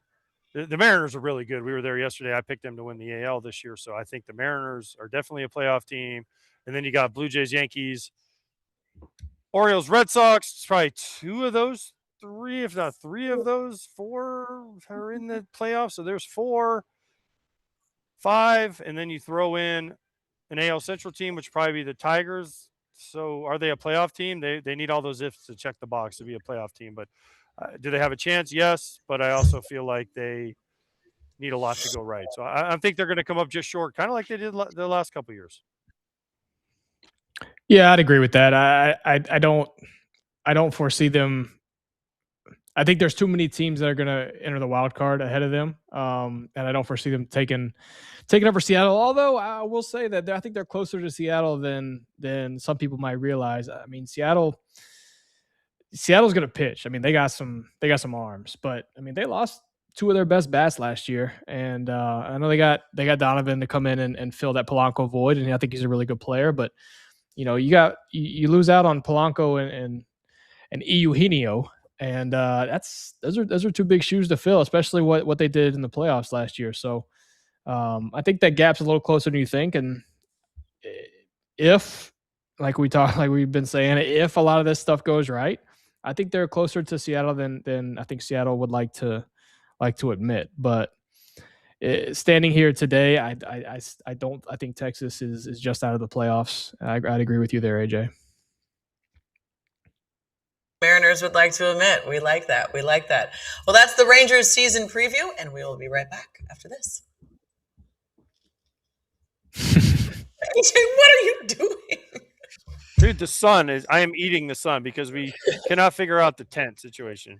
The Wiener family, we love them, but they cannot figure out how to put a tent up or move a tent so I don't just get destroyed by the sun. So I'm trying to cover my It's this pale beautiful anymore. face. Sorry if I ruined the thought. Go ahead, Tricia. Go ahead. You ruined it. You ruined it, but that's okay. That was the Texas Rangers season preview. That's it. Hi for a second.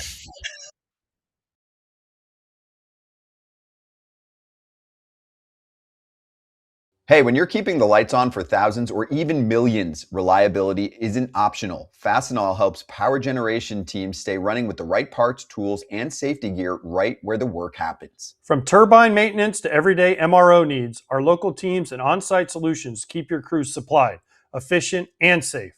Fastenal, powering up productivity one plan at a time. Want to learn more? Visit fastenal.com for industrial supplies and innovative solutions. That's FASTENAL.com.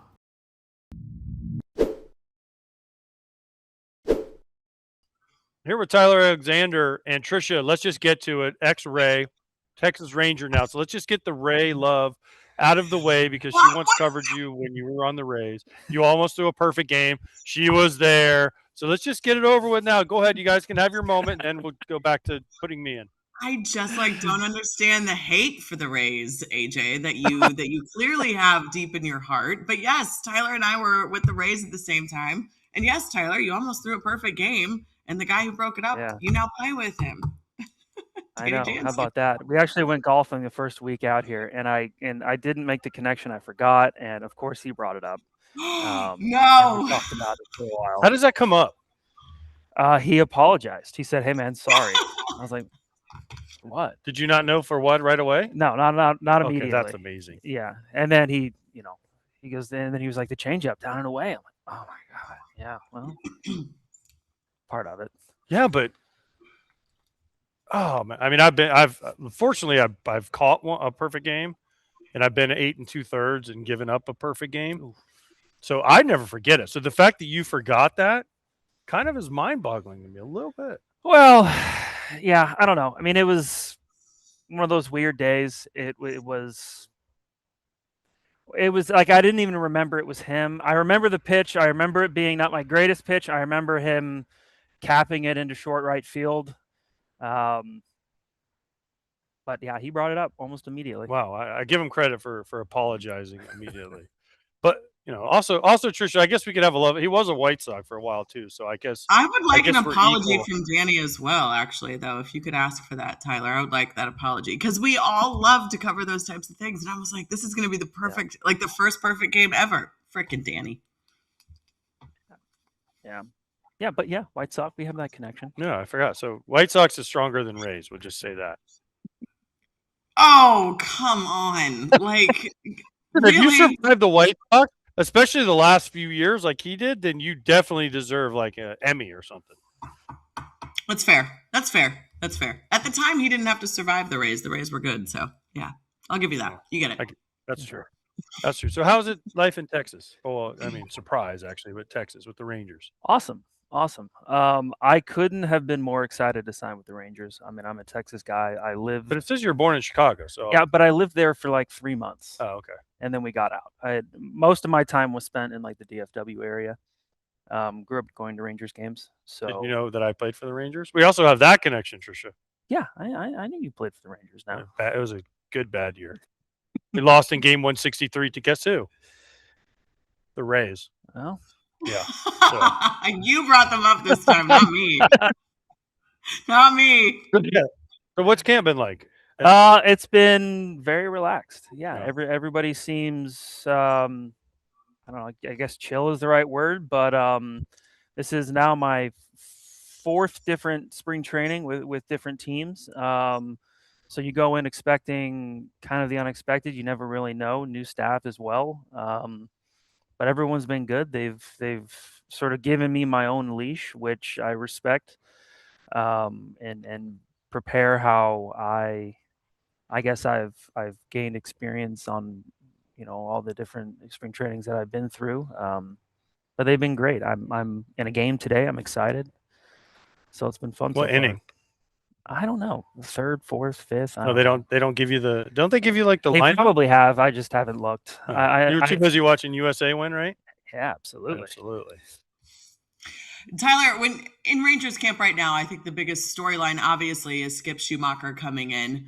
And he talked to us a little bit earlier just about kind of changing a little bit of like, I guess, the mentality right now for some of the hitters specifically. Obviously, I know you're not a hitter, but when you look at this group, how close do you think this roster is to being the team that they want to be? We know they finished around 500 last year, but to being that team that they know they can be, because, you know, when you look at the talent you guys have on the pitching staff and you look at the talent you do have in the lineup, it seems like this team can be much better than they were last year.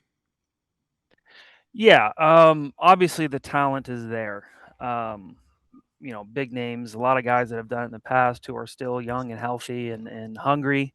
But what's exciting is seeing how everybody interacts in the clubhouse, which I think is definitely the key to kind of the separator between teams that have a lot of talent and teams that are successful.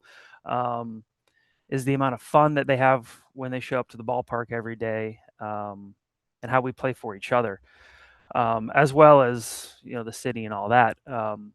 But it's been fun interacting with the guys. I've been a ranger. I've been in camp for, I don't know, 2 or 3 weeks, and I feel very comfortable. It's fun interacting with new teammates in a comfortable way. So I think that's the one thing that'll separate us. I don't know how, you know, this clubhouse has been in the past. I just know how it is now, and it seems like it's going to be a lot of fun. What Skip's message to you guys first day? Did he come in and give a rah-rah? Was it a rah-rah speech? Was it more of a professional speech? It was more of, I would say, more so just being good teammates, having fun.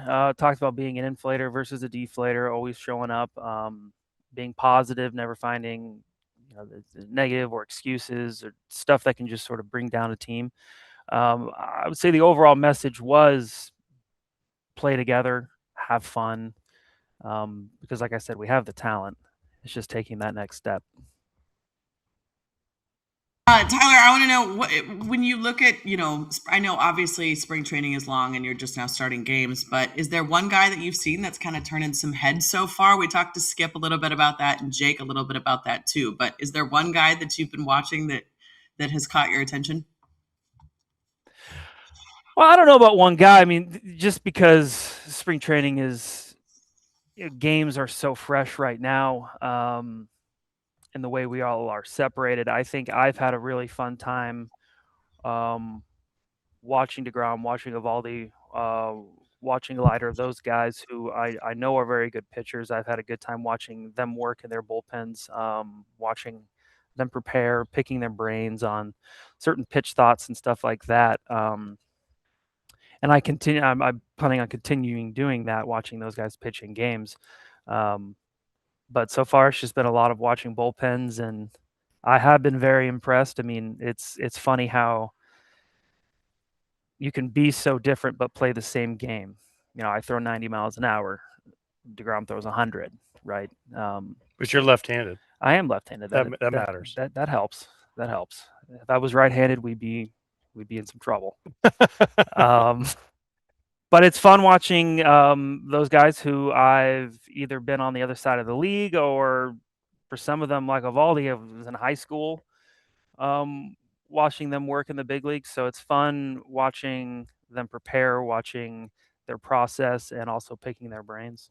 What was it like being in the Brewers last year? What was so special about the Brewers? Every year, they figure it out to be better than everyone expects. So what does Murph do? What does Matt Arnold do? What does the org do to make them just seem like they're just better than what you think they should be?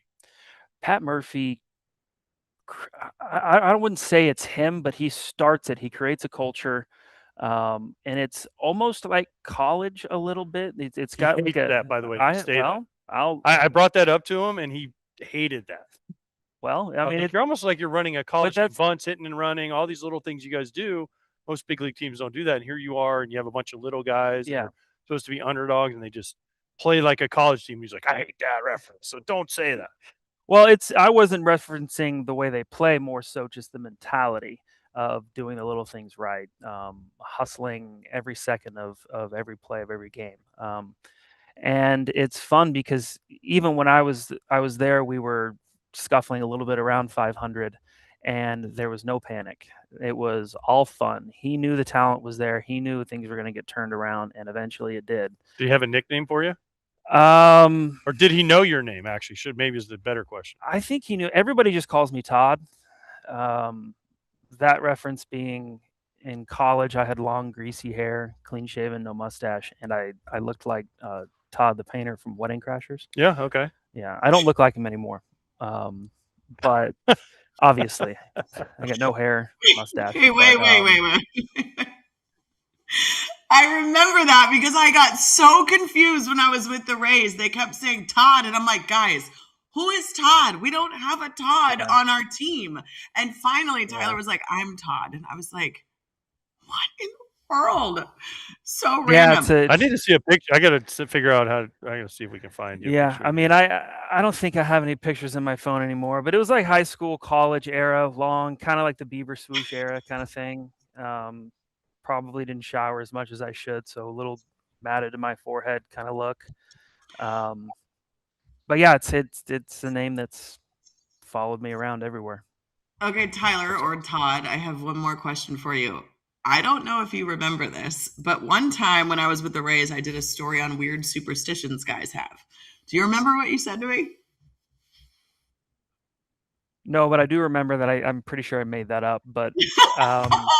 I don't remember what I said. You said you had to eat spaghetti the night before every start. Oh, yeah, I made that up. No, Tyler, you're ruining my whole that up. High five, by the way. High five for totally fooling Tricia. You needed something. I gave you the first thing that rolled into my head. But he was a good sport about it because it was a day where, like, I mean, come on. Sometimes you have days in baseball where you just need content. I think we were playing like the A's or something. And I was like, you know what? Screw it. I'm going to do a story on guys' superstitions. So I went up to Tyler and I'm like, hey, do you have a superstition? He was like, sure. And I asked you that question. You go, I eat spaghetti before every start. And it kind of exploded on social media.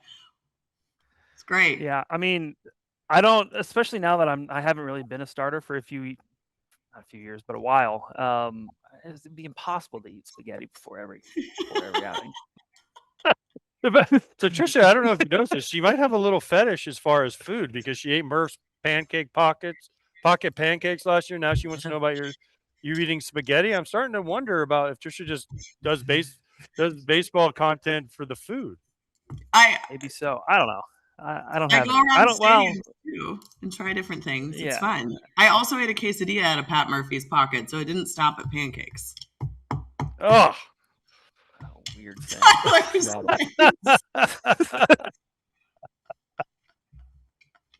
Well, I wouldn't admit that too loudly there, Tricia. It was on live TV. It's all over the place. We're trying to make that go away. Okay. Did you watch the US? Oh, actually, I don't know. I have to ask you. I saw you in there watching the USA game. Absolutely. Cheer, yell, and scream like the rest of your teammates did? I did. Sure. Did you give Quantrill and Teague a little bit of grief? I haven't seen it. I think they've been hiding from us. Because Skip said that Teague ripped off his Canada jersey. Yeah, well, they weren't in the clubhouse with us. I think they were secluded. Okay. I don't blame them, but I think they've been hiding from us. I haven't seen them. Okay. Well, Tyler, thank you. Tricia was excited to talk to a former Ray like yourself, so we appreciate you coming out here and joining us, and wish you the best this year. Well, thanks for having me. If you can survive the White Sox the last couple of years, you can survive anything. Do anything.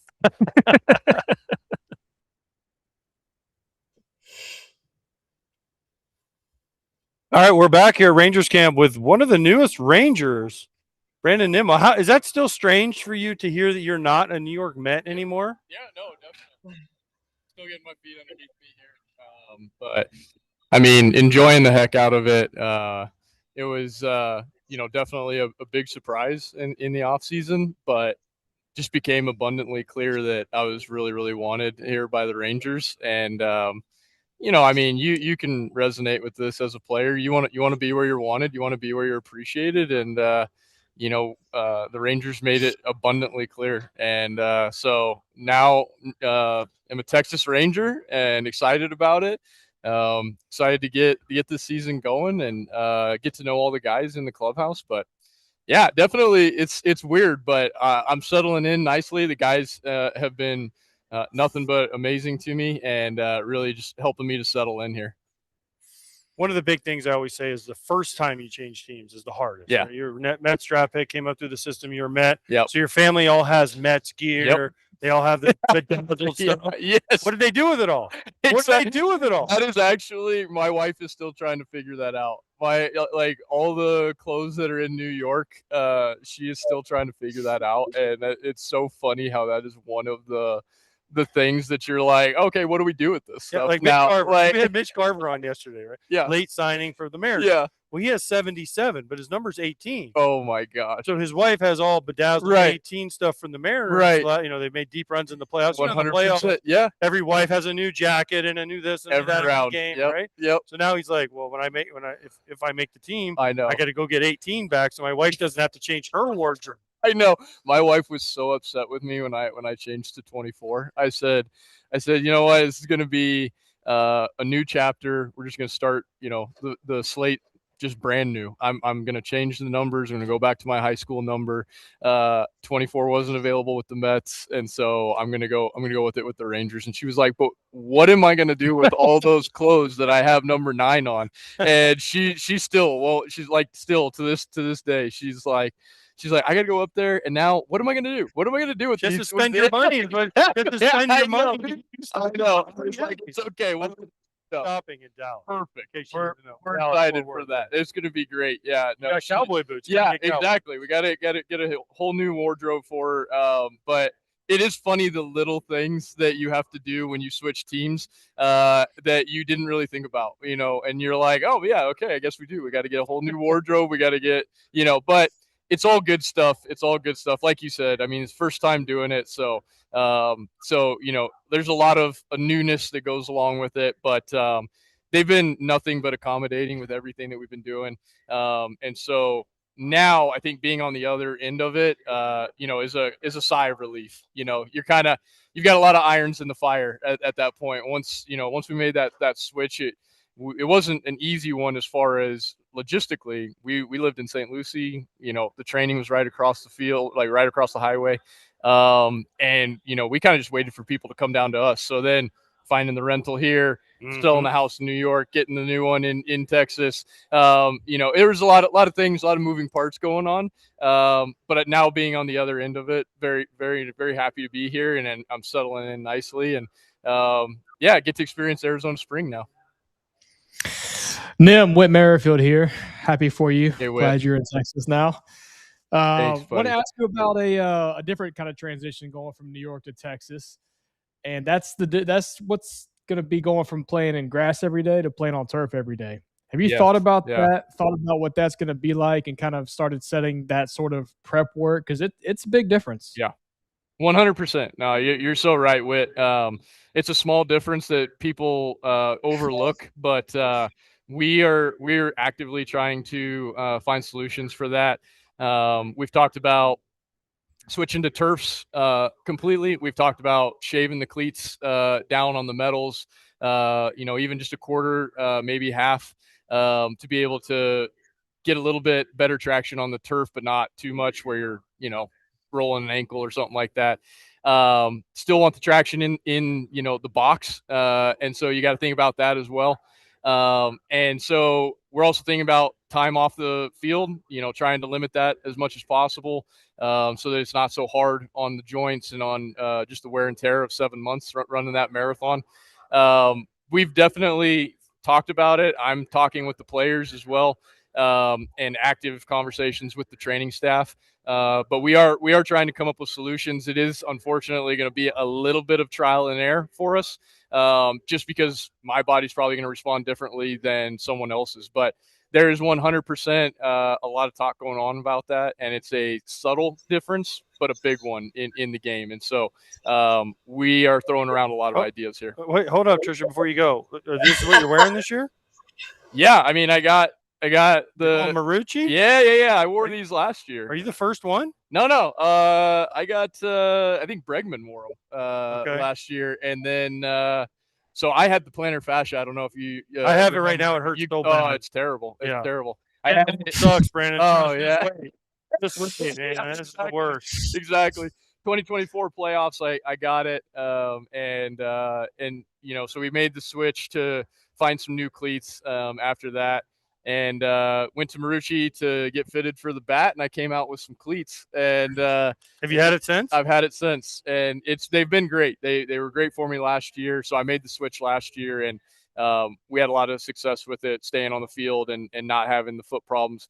And so I've switched to that. Yeah, we're definitely talking about, like I said, like possibly shaving down the cleats a little bit, having a little bit of a give there. But there's a lot of things have been thrown around. Fortunately, I've gotten experience like slow, like 3-game, 4-game spurts on it, and I know it makes a difference. But we're going to take some of that experience and try and hone down on what's best for us. But I am looking forward to playing indoors in April and May.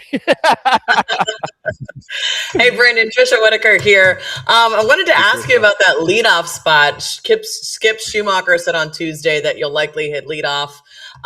We know that the Rangers kind of cycled through multiple leadoff options in 2025, but the leadoff role, it seems that that's where you've been, the most effective and you thrive in it. How do you feel about it? Yeah. I mean, early on in my career, I was, an on-base guy, and that was my job, and was able to do that pretty well. Very comfortable there. I've hit there a lot in my career, even in the minor leagues, and so I am very comfortable there. There's two things that hitting in leadoff does is, one, guarantees you an at bat, in the first inning. You're going to lead off. You're going to see, try and maybe see some pitches or whatever the team plan is that day. You're going to go try and execute that right from the beginning. Then the other thing that leadoff does is it guarantees you more at bats throughout the season. And so more at bats, more opportunities to do well. And so for me, after that point, after the first inning, like it doesn't really matter. Now it's whatever situation you come up in. But just setting the tone for that first at bat, being able to give a little bit of a report to the guys behind you. That's the big thing about leadoff. And then past that, it's going to come down to what our team approach is that day. And, we'll see how that all works out. And I'm sure we'll come up with different approaches, but, the leadoff spot guarantees you, you're going to get a lot of at bats throughout the season, and you're going to be hitting in that first inning and seeing the guy first off. So, for me, I'll go into it with that approach that I've kind of had in the past. But it's gonna come down to how we are approaching it as the team as well. Okay, leadoff guy. Mm-hmm. You open in Philly. Are they going to boo you in Philly? There's a pretty good chance. Okay, and then after you swing it, I don't know. After you swing at the first pitch and you go deep, will they boo you louder? Yeah, Philly and I are extremely familiar, and we've had good times, and it's been a heck of a relationship. We've had some really big games there. It's been a lot of fun. That atmosphere is always a blast. They always let you know that they're there, and I appreciate that. They're very loyal and very passionate. Have they hit you with anything? They haven't hit me yet. Are they no. missed? They've missed me a couple times, but no, they haven't hit me with anything yet. But no, it's been fun for sure. It's been a fun atmosphere, and I wouldn't be surprised, but who knows? I'm not on the Mets anymore, and so I'm not that that rival, and so I don't know. I don't know what the reception will be like there. You and I we'll find out together. But all I know is it's a fun place to play in, and I've done opening day there before, and it's a blast. I've played playoff games there before. It's a blast. The energy will be high, and it's gonna be a lot of fun. But it is gonna be a familiar place for me, very very first game, so that is nice. But they have great pitching staff. And when do you decide if you're gonna swing at the first pitch? When you're walking to the plate? Yeah, I mean, we'll probably decide that. No, I'm not just talking about that game, but I'm talking about every game. Every game, not just every game. Lead off. When did you decide if you were swinging at the first pitch? As the pitch is being delivered, or you go up there and say, "I'm swinging at this pitch no matter where it is." Well, I saw who was pitching, and I said, if it's DeGrom, I don't want to take 3 strikes, or if it's somebody that I was familiar with, I was like, I know what this fastball looks like coming in, and Yeah. I'm gonna get a first pitch fastball here. I'm going for it. Right. I think the biggest decision maker for me is, like he said, like that familiarity and if you kind of have an idea of what you're gonna get, but you're still looking in an area. Mine is never like, hey, I'm swinging regardless. Like I'm still looking in an area, and if it shows up there, here we go. But I will usually decide that when I'm going through tape, and I'll decide it usually like 2-3 hours before the game. Okay. Yeah. Fair. You're more disciplined than me. I want to ask you about something I saw. I think it was yesterday I saw it. Because you have the patented walk sprint to first base, which I love. I think it's super cool. I saw your teammate Corey Seager do that yesterday. Yep. Was that a bet? That did he lose a bet to you? What happened there? No, that was a complete surprise to me. I'm not sure if he did that for me or what, but I appreciated the heck out of it. And biggest thing for me is, I try to play the game with respect. I tried to play it hard. My dad. I know you still do it. It's not like you quit trying. You're still doing it. Still doing it. Try and go out there every day and do that. But it's for me with Corey and them, you be you, and I appreciate him make me feel welcome. And they've like I said, they've been nothing but like open arms and made me feel very welcome here. But anything that I can do to try and rub off on these guys, I'll do. And I think it's awesome. But that was my way of playing the game hard. I always feel really good when I win an at bat and I walk, and it's kind of my way of getting to first base quickly, getting on to the next thing, get the signs, and let's move on. I was never that kind of guy that just like kind of took off the equipment there and just walked to first base. It just wasn't my personality, and I got to be who I was. And so I don't expect other guys, just because now I'm on the team, to sprint to first base. Not at all. But I've even had to learn to tone it down a little bit. Like you said, as we're getting a little bit older, you gotta learn to play a game smarter, not harder, and tone it down a little bit. Biggest thing is being on the field, but still respect the game, still play the game hard. And I love that Corey threw that out there. We love that. Brandon, I have another question for you. It doesn't have to do with baseball, but it is a very patriotic question. We heard that you guys were watching Team USA in the clubhouse today, which it took about a couple hours. He was late. By the way, he was late. He was late. He missed like the first 3 periods, and he showed up for overtime. So I just want to get that out there. I was ready. I knew when we knew that it was going to go to overtime. I was ready. I was ready for when it mattered. But what was your question? I'm so sorry. No, it was just that. What was the reaction in the clubhouse when you saw that goal go? Because, we've heard a lot of different takes from it. We saw George Springer was taking BP in a Team USA hockey jersey. Heck yeah. Yeah, right? I love that. We were ecstatic. There was obviously a few Canadian guys in there that were a little upset about it, but the clubhouse, we all roared when that goal went in, and we were high-fiving each other, and USA chants started. So we have such a blast.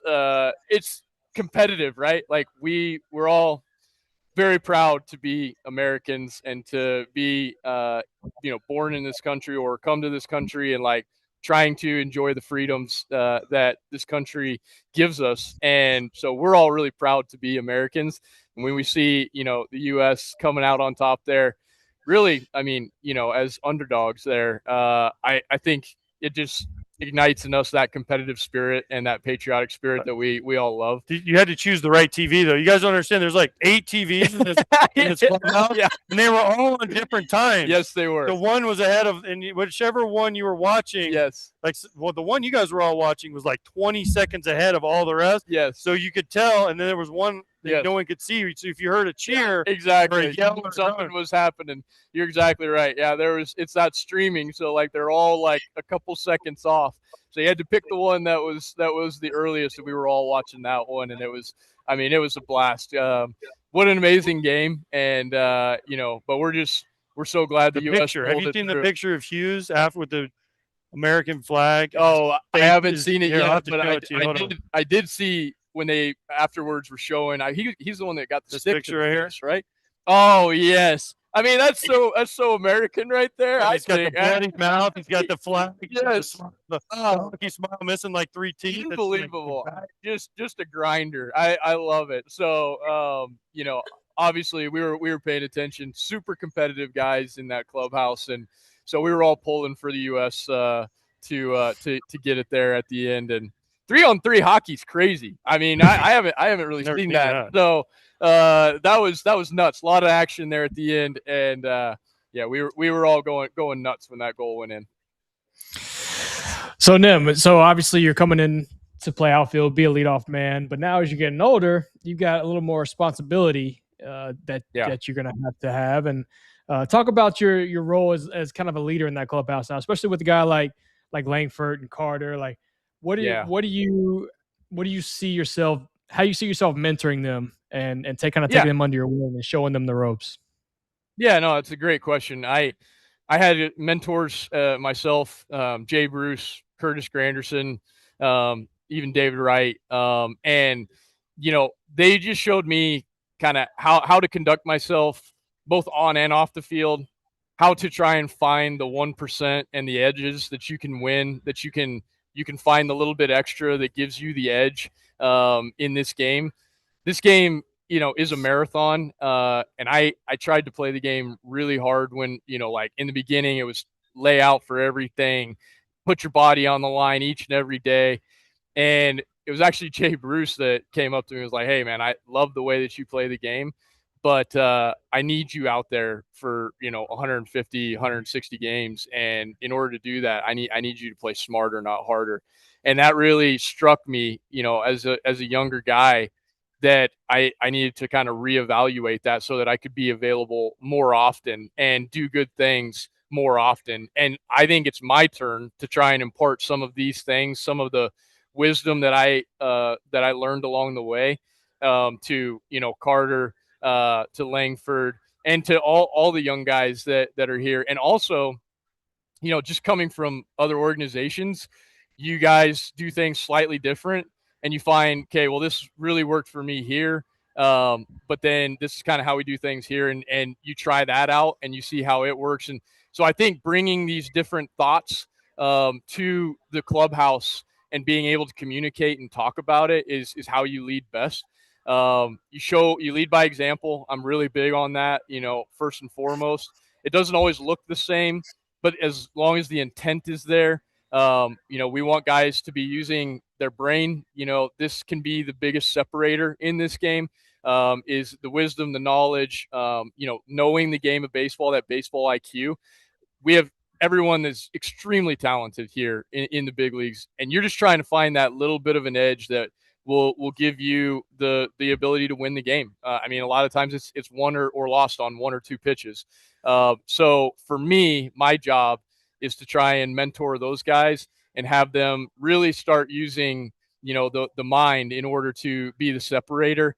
And just some of the things that I've learned along the way, pass it on to them and let them try it out. And if it works, great. If it doesn't, that's all right too. But just giving them a few different ways to look at things, to think things through. And I was so fortunate to have great mentors in my career that has allowed me to get to this position. And I want the same for them. And the more that they're on the field, the more that they are able to use their mind and let their talent really shine, because we all know they're extremely talented, the better it's going to be for the Texas Rangers. And so that's my goal and that's my responsibility on this team.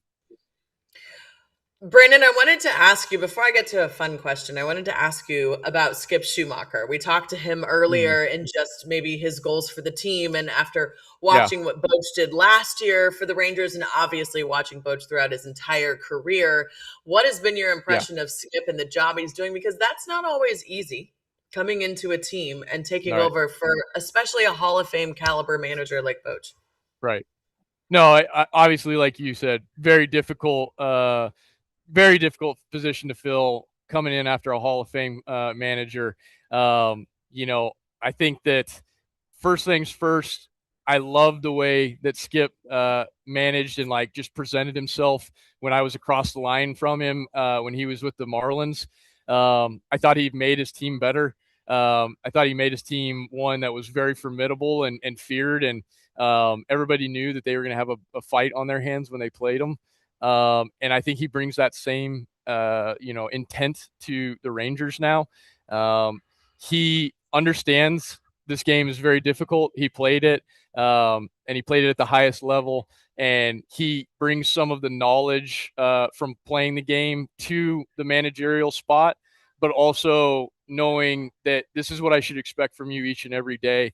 And him being a very good communicator in that as well. And that's what I've noticed in the beginning. I think really good managers are very good communicators. They know, how hard this game is and what to expect from their players and what the players should expect from their manager. And once you nail that down, I think you let the relationship build on itself, and it's not going to look the same from each player to each player. His and my relationship with him is going to look different than Corey's. Corey's relationship with him is going to look different than Wyatt's, but I think him being in contact with us and being a great communicator, which he's already shown, is going to lead to success for him. All right. Your favorite manager that you've played for? Because I've had a few. Was Terry Collins there when you first Terry Collins was, okay, yep. So then you had Mickey Callaway. You had Carlos Beltran. For, a few months. Okay. But I did get to spend some time around him. You had Luis Rojas. Yeah. And then you had Buck. And Mendy. Mendy. And now you've had a lot, like 7 or 8 years. I know. People, it's funny because you mentioned like, you've been on one team, but like I've had a lot of turnover in that one team. And and so I have learned how to deal with new people and how to filter and foster those relationships. I obviously you're putting me on the spot there with trying to pick a favorite manager. There's only one answer to this question. There's only one answer? Yeah. Okay. It's Skip. I mean, he's the manager you're playing for now, and you're watching the lineup. I love it. Skip is amazing. Like I said, I have so much respect for him, being across from him with the Marlins, and our relationship has started off so well. And again, like I said, he's communicated so well with me, and I think it's been great. But I've learned so much from all the different managers that I've had, and honestly, I wouldn't be in this position if I didn't have that exact road, that I've had. And I've learned so much from the different managers. I think it's allowed me to know that there's not one way to do things, right? Like I've seen different types of managers and different, methods produce great results. And I've also seen, people that when I thought like, oh, well, we're doing all the right things, it not produce the results that we were looking for. And so I think as I go here, I'm still trying to figure out, what's best and what's not and what will work in this situation. I think it depends a lot about your clubhouse and who you have in there and kind of what's the best way to motivate and what's the best way to lift people up. Because, I mean, AJ, you know how much failure we have in this game. You have to be able to lift people up. But, I definitely don't have a favorite manager, and I'm looking forward to my relationship with Skip, and we're gonna attack this thing full on headlong into it and try and give it our best effort. But I love the vibe that I'm getting off of him right away. And I'm really excited to get into the trenches with him. And I think that grindiness and that's kind of the player that he was. And that's how I started off my career as well. And I still try and play with that chip on my shoulder. And I think I see that right away from Skip. And I'm just like, yeah, we're very similar personalities, and we're gonna get along great. So I'm really looking forward to it. Brandon, I have one more question for you, and then we're gonna let you go. But this one is a fun question. Yeah. It's a hard hitting one. It's a hard hitting one. Okay, so I'm ready. I'm prepared. You're in Texas now, right? We heard that before baseball, you wanted to be a professional bull rider, mostly because of your dad and being in rodeos. Yeah. So obviously, I would imagine with your contract, bull riding is somewhat out of the equation right now for fun and games. Completely. Are you going to go at least watch some rodeos? Yeah. Are you going to go at least watch some rodeos while you're in Texas? Yeah, 100%. I love rodeo. I grew up in Cheyenne, Wyoming, obviously, like and So world's largest outdoor rodeo there once a year in July, and just absolutely love rodeos. I'm all about it. My family grew up in it, and I couldn't be more excited to experience more rodeos. I don't think I'm going to be able to hop on a bull, but we'll save that for after baseball. We'll do some like live stream of it or something like that. There you go. There you go. Some big Pay-per-view. Pay-per-view, exactly. But no, I love it. I love rodeo. I have so much respect for it, and I am excited to see some more rodeos. After baseball, you heard it here first. Brandon's going to join us on Foul Territory. We're going to do a live stream of him riding a bull. Perfect. Deal? I can't wait. It's going to We'll be write a up the blast. contract. It'll probably end up just like my when I was 8 years old and had to do it and bucked off, stepped on, and I'm like, man, this I don't know if this is for me. So, Wait, hold on. Were you in the All-Star game in Texas too? No, I was not. They had a bull you could ride. Did they really? In like the clubhouse. Oh my god! I got to go on it. Mechanical bull? It was a mechanical bull. Oh man! I got to do it. I was terrible, What a as you can imagine. Yeah, I mean, you don't realize how hard it is until you try it. But anyways, yeah, I definitely. I apologize. Yeah. Brandon, thank you so much for the time, for the insight. It Thank truly you. was a joy. We wish you well this season. Don't get on a bull because we want to watch you all season long in that leadoff spot. I appreciate it. Thank you so much. Thanks for having me on. And yep, we're looking forward to it as well. Thanks for having me on, guys. Man, them. Man, Whit, we got to talk about that for a minute because I just learned so much about Brandon. First and foremost, how insightful is he? Like, I've actually never interviewed him before, and that was a really fun conversation. He is the epitome of what you see on the field as a player is what he is as a human. He's just full of energy. He's so upbeat and positive and just always got a smile on his face and always doing the right thing and all the stuff that he is as a player, he is as a person. And I hope that that came through as in the interview because he's a treat. He's one of a kind. What stood out to you the most about what he said? Because actually, I loved his answer to your question when you asked him about the mentality of mentoring Langford and Carter and those young guys. He didn't, I've asked guys that type of question so many times, and I always get a really generic answer. He explained exactly how he was going to do it and why it was important to him. It just shows that he's thought about it. He's put some time into thinking about, okay, this is the kind of role that I have now, and what have I learned from my guys that were with me when I was coming up, and how can I take that, form it into my personality and express that to these young guys that are on our team. So it just shows you that he's thought about this role. It's important to him, and he's going to do the best he can at it. And I think it'll be great. I think it'd be a great mentor, and I think that Wyatt and Carter are going to have an awesome guy to lean on with any sort of to just be a sponge as the young guy. Just be a sponge to a guy like Nimmo and just learn little bits and pieces of what he brings and try to put it towards your game. And yeah, he's great. He's great. Yeah, he is. Can't wait to watch him with the Rangers this year. We appreciate Brandon for coming to us. It is time now for BetMGM. Leo?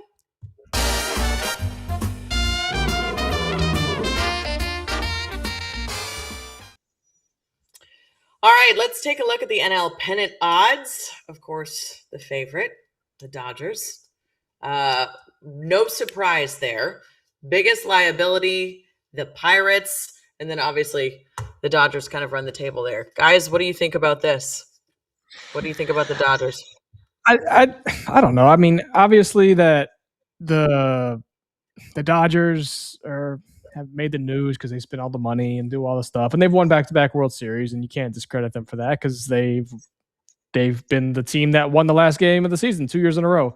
I think there might be a little bit of playoff fatigue that sets in this year. So I would imagine that somebody else in the National League is kind of stacked, and I would imagine that somebody else in the NL is going to step in and overthrow them this year. So that's kind of where my gut's at. So I would say that maybe stay away from the future bets with the Dodgers this year. Who do you think is their biggest challenge this year? Their biggest challenger, I mean. I mean, you got the Phillies. I think the Braves are sneaky. I really do. They're kind of under the radar. I think they're a really good team if they can stay healthy. The Padres are solid. I think San Francisco. I mean, that division over there is gonna put up a fight. And the Cubs had a good year last year. I think they can build on that. So there's just a bunch of good teams, and so I think the Dodgers are gonna have their hands full this year. How far ahead do you think the Dodgers are from everybody else at this point when you look at everything that they were able to do this offseason? It's just they just don't have a weakness. They just got strength everywhere. They got strength in as they got so much depth in the starting pitching. Their lineup is, I mean, it's just all-star after all-star after all-star, like perennial all-star after all-star. And then you got a guy like Miguel Rojas who comes up with the biggest hit of the season. So it's, they have a little bit of everything going on. But like I said, I think that a little bit of, you kind of saw it last year where they were kind of squeaking by in some games and just sort of winning games they probably shouldn't have won. So I think there's a little bit of playoff fatigue that might set in this year. AJ, sorry, there was an anthem.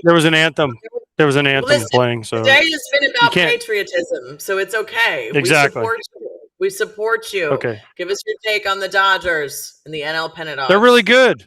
They're really good, by the way, and I think that they'll be number one in my power rankings probably for the entire year, like they were last year. So until someone beats them, they're going to be number one in my power rankings because they keep signing players, they keep improving points of weakness. Their outfield last year was down, so what do? They go get Kyle Tucker. Their bullpen stunk last year, so what they go do?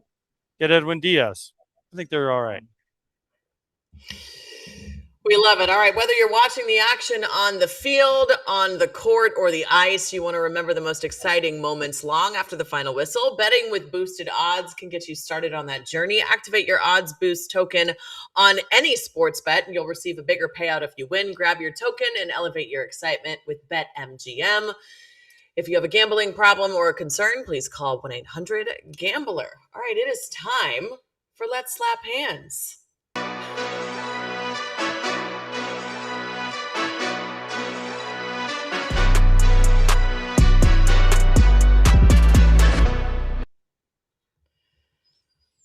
Oh my gosh, you guys, this is not my favorite part of the show.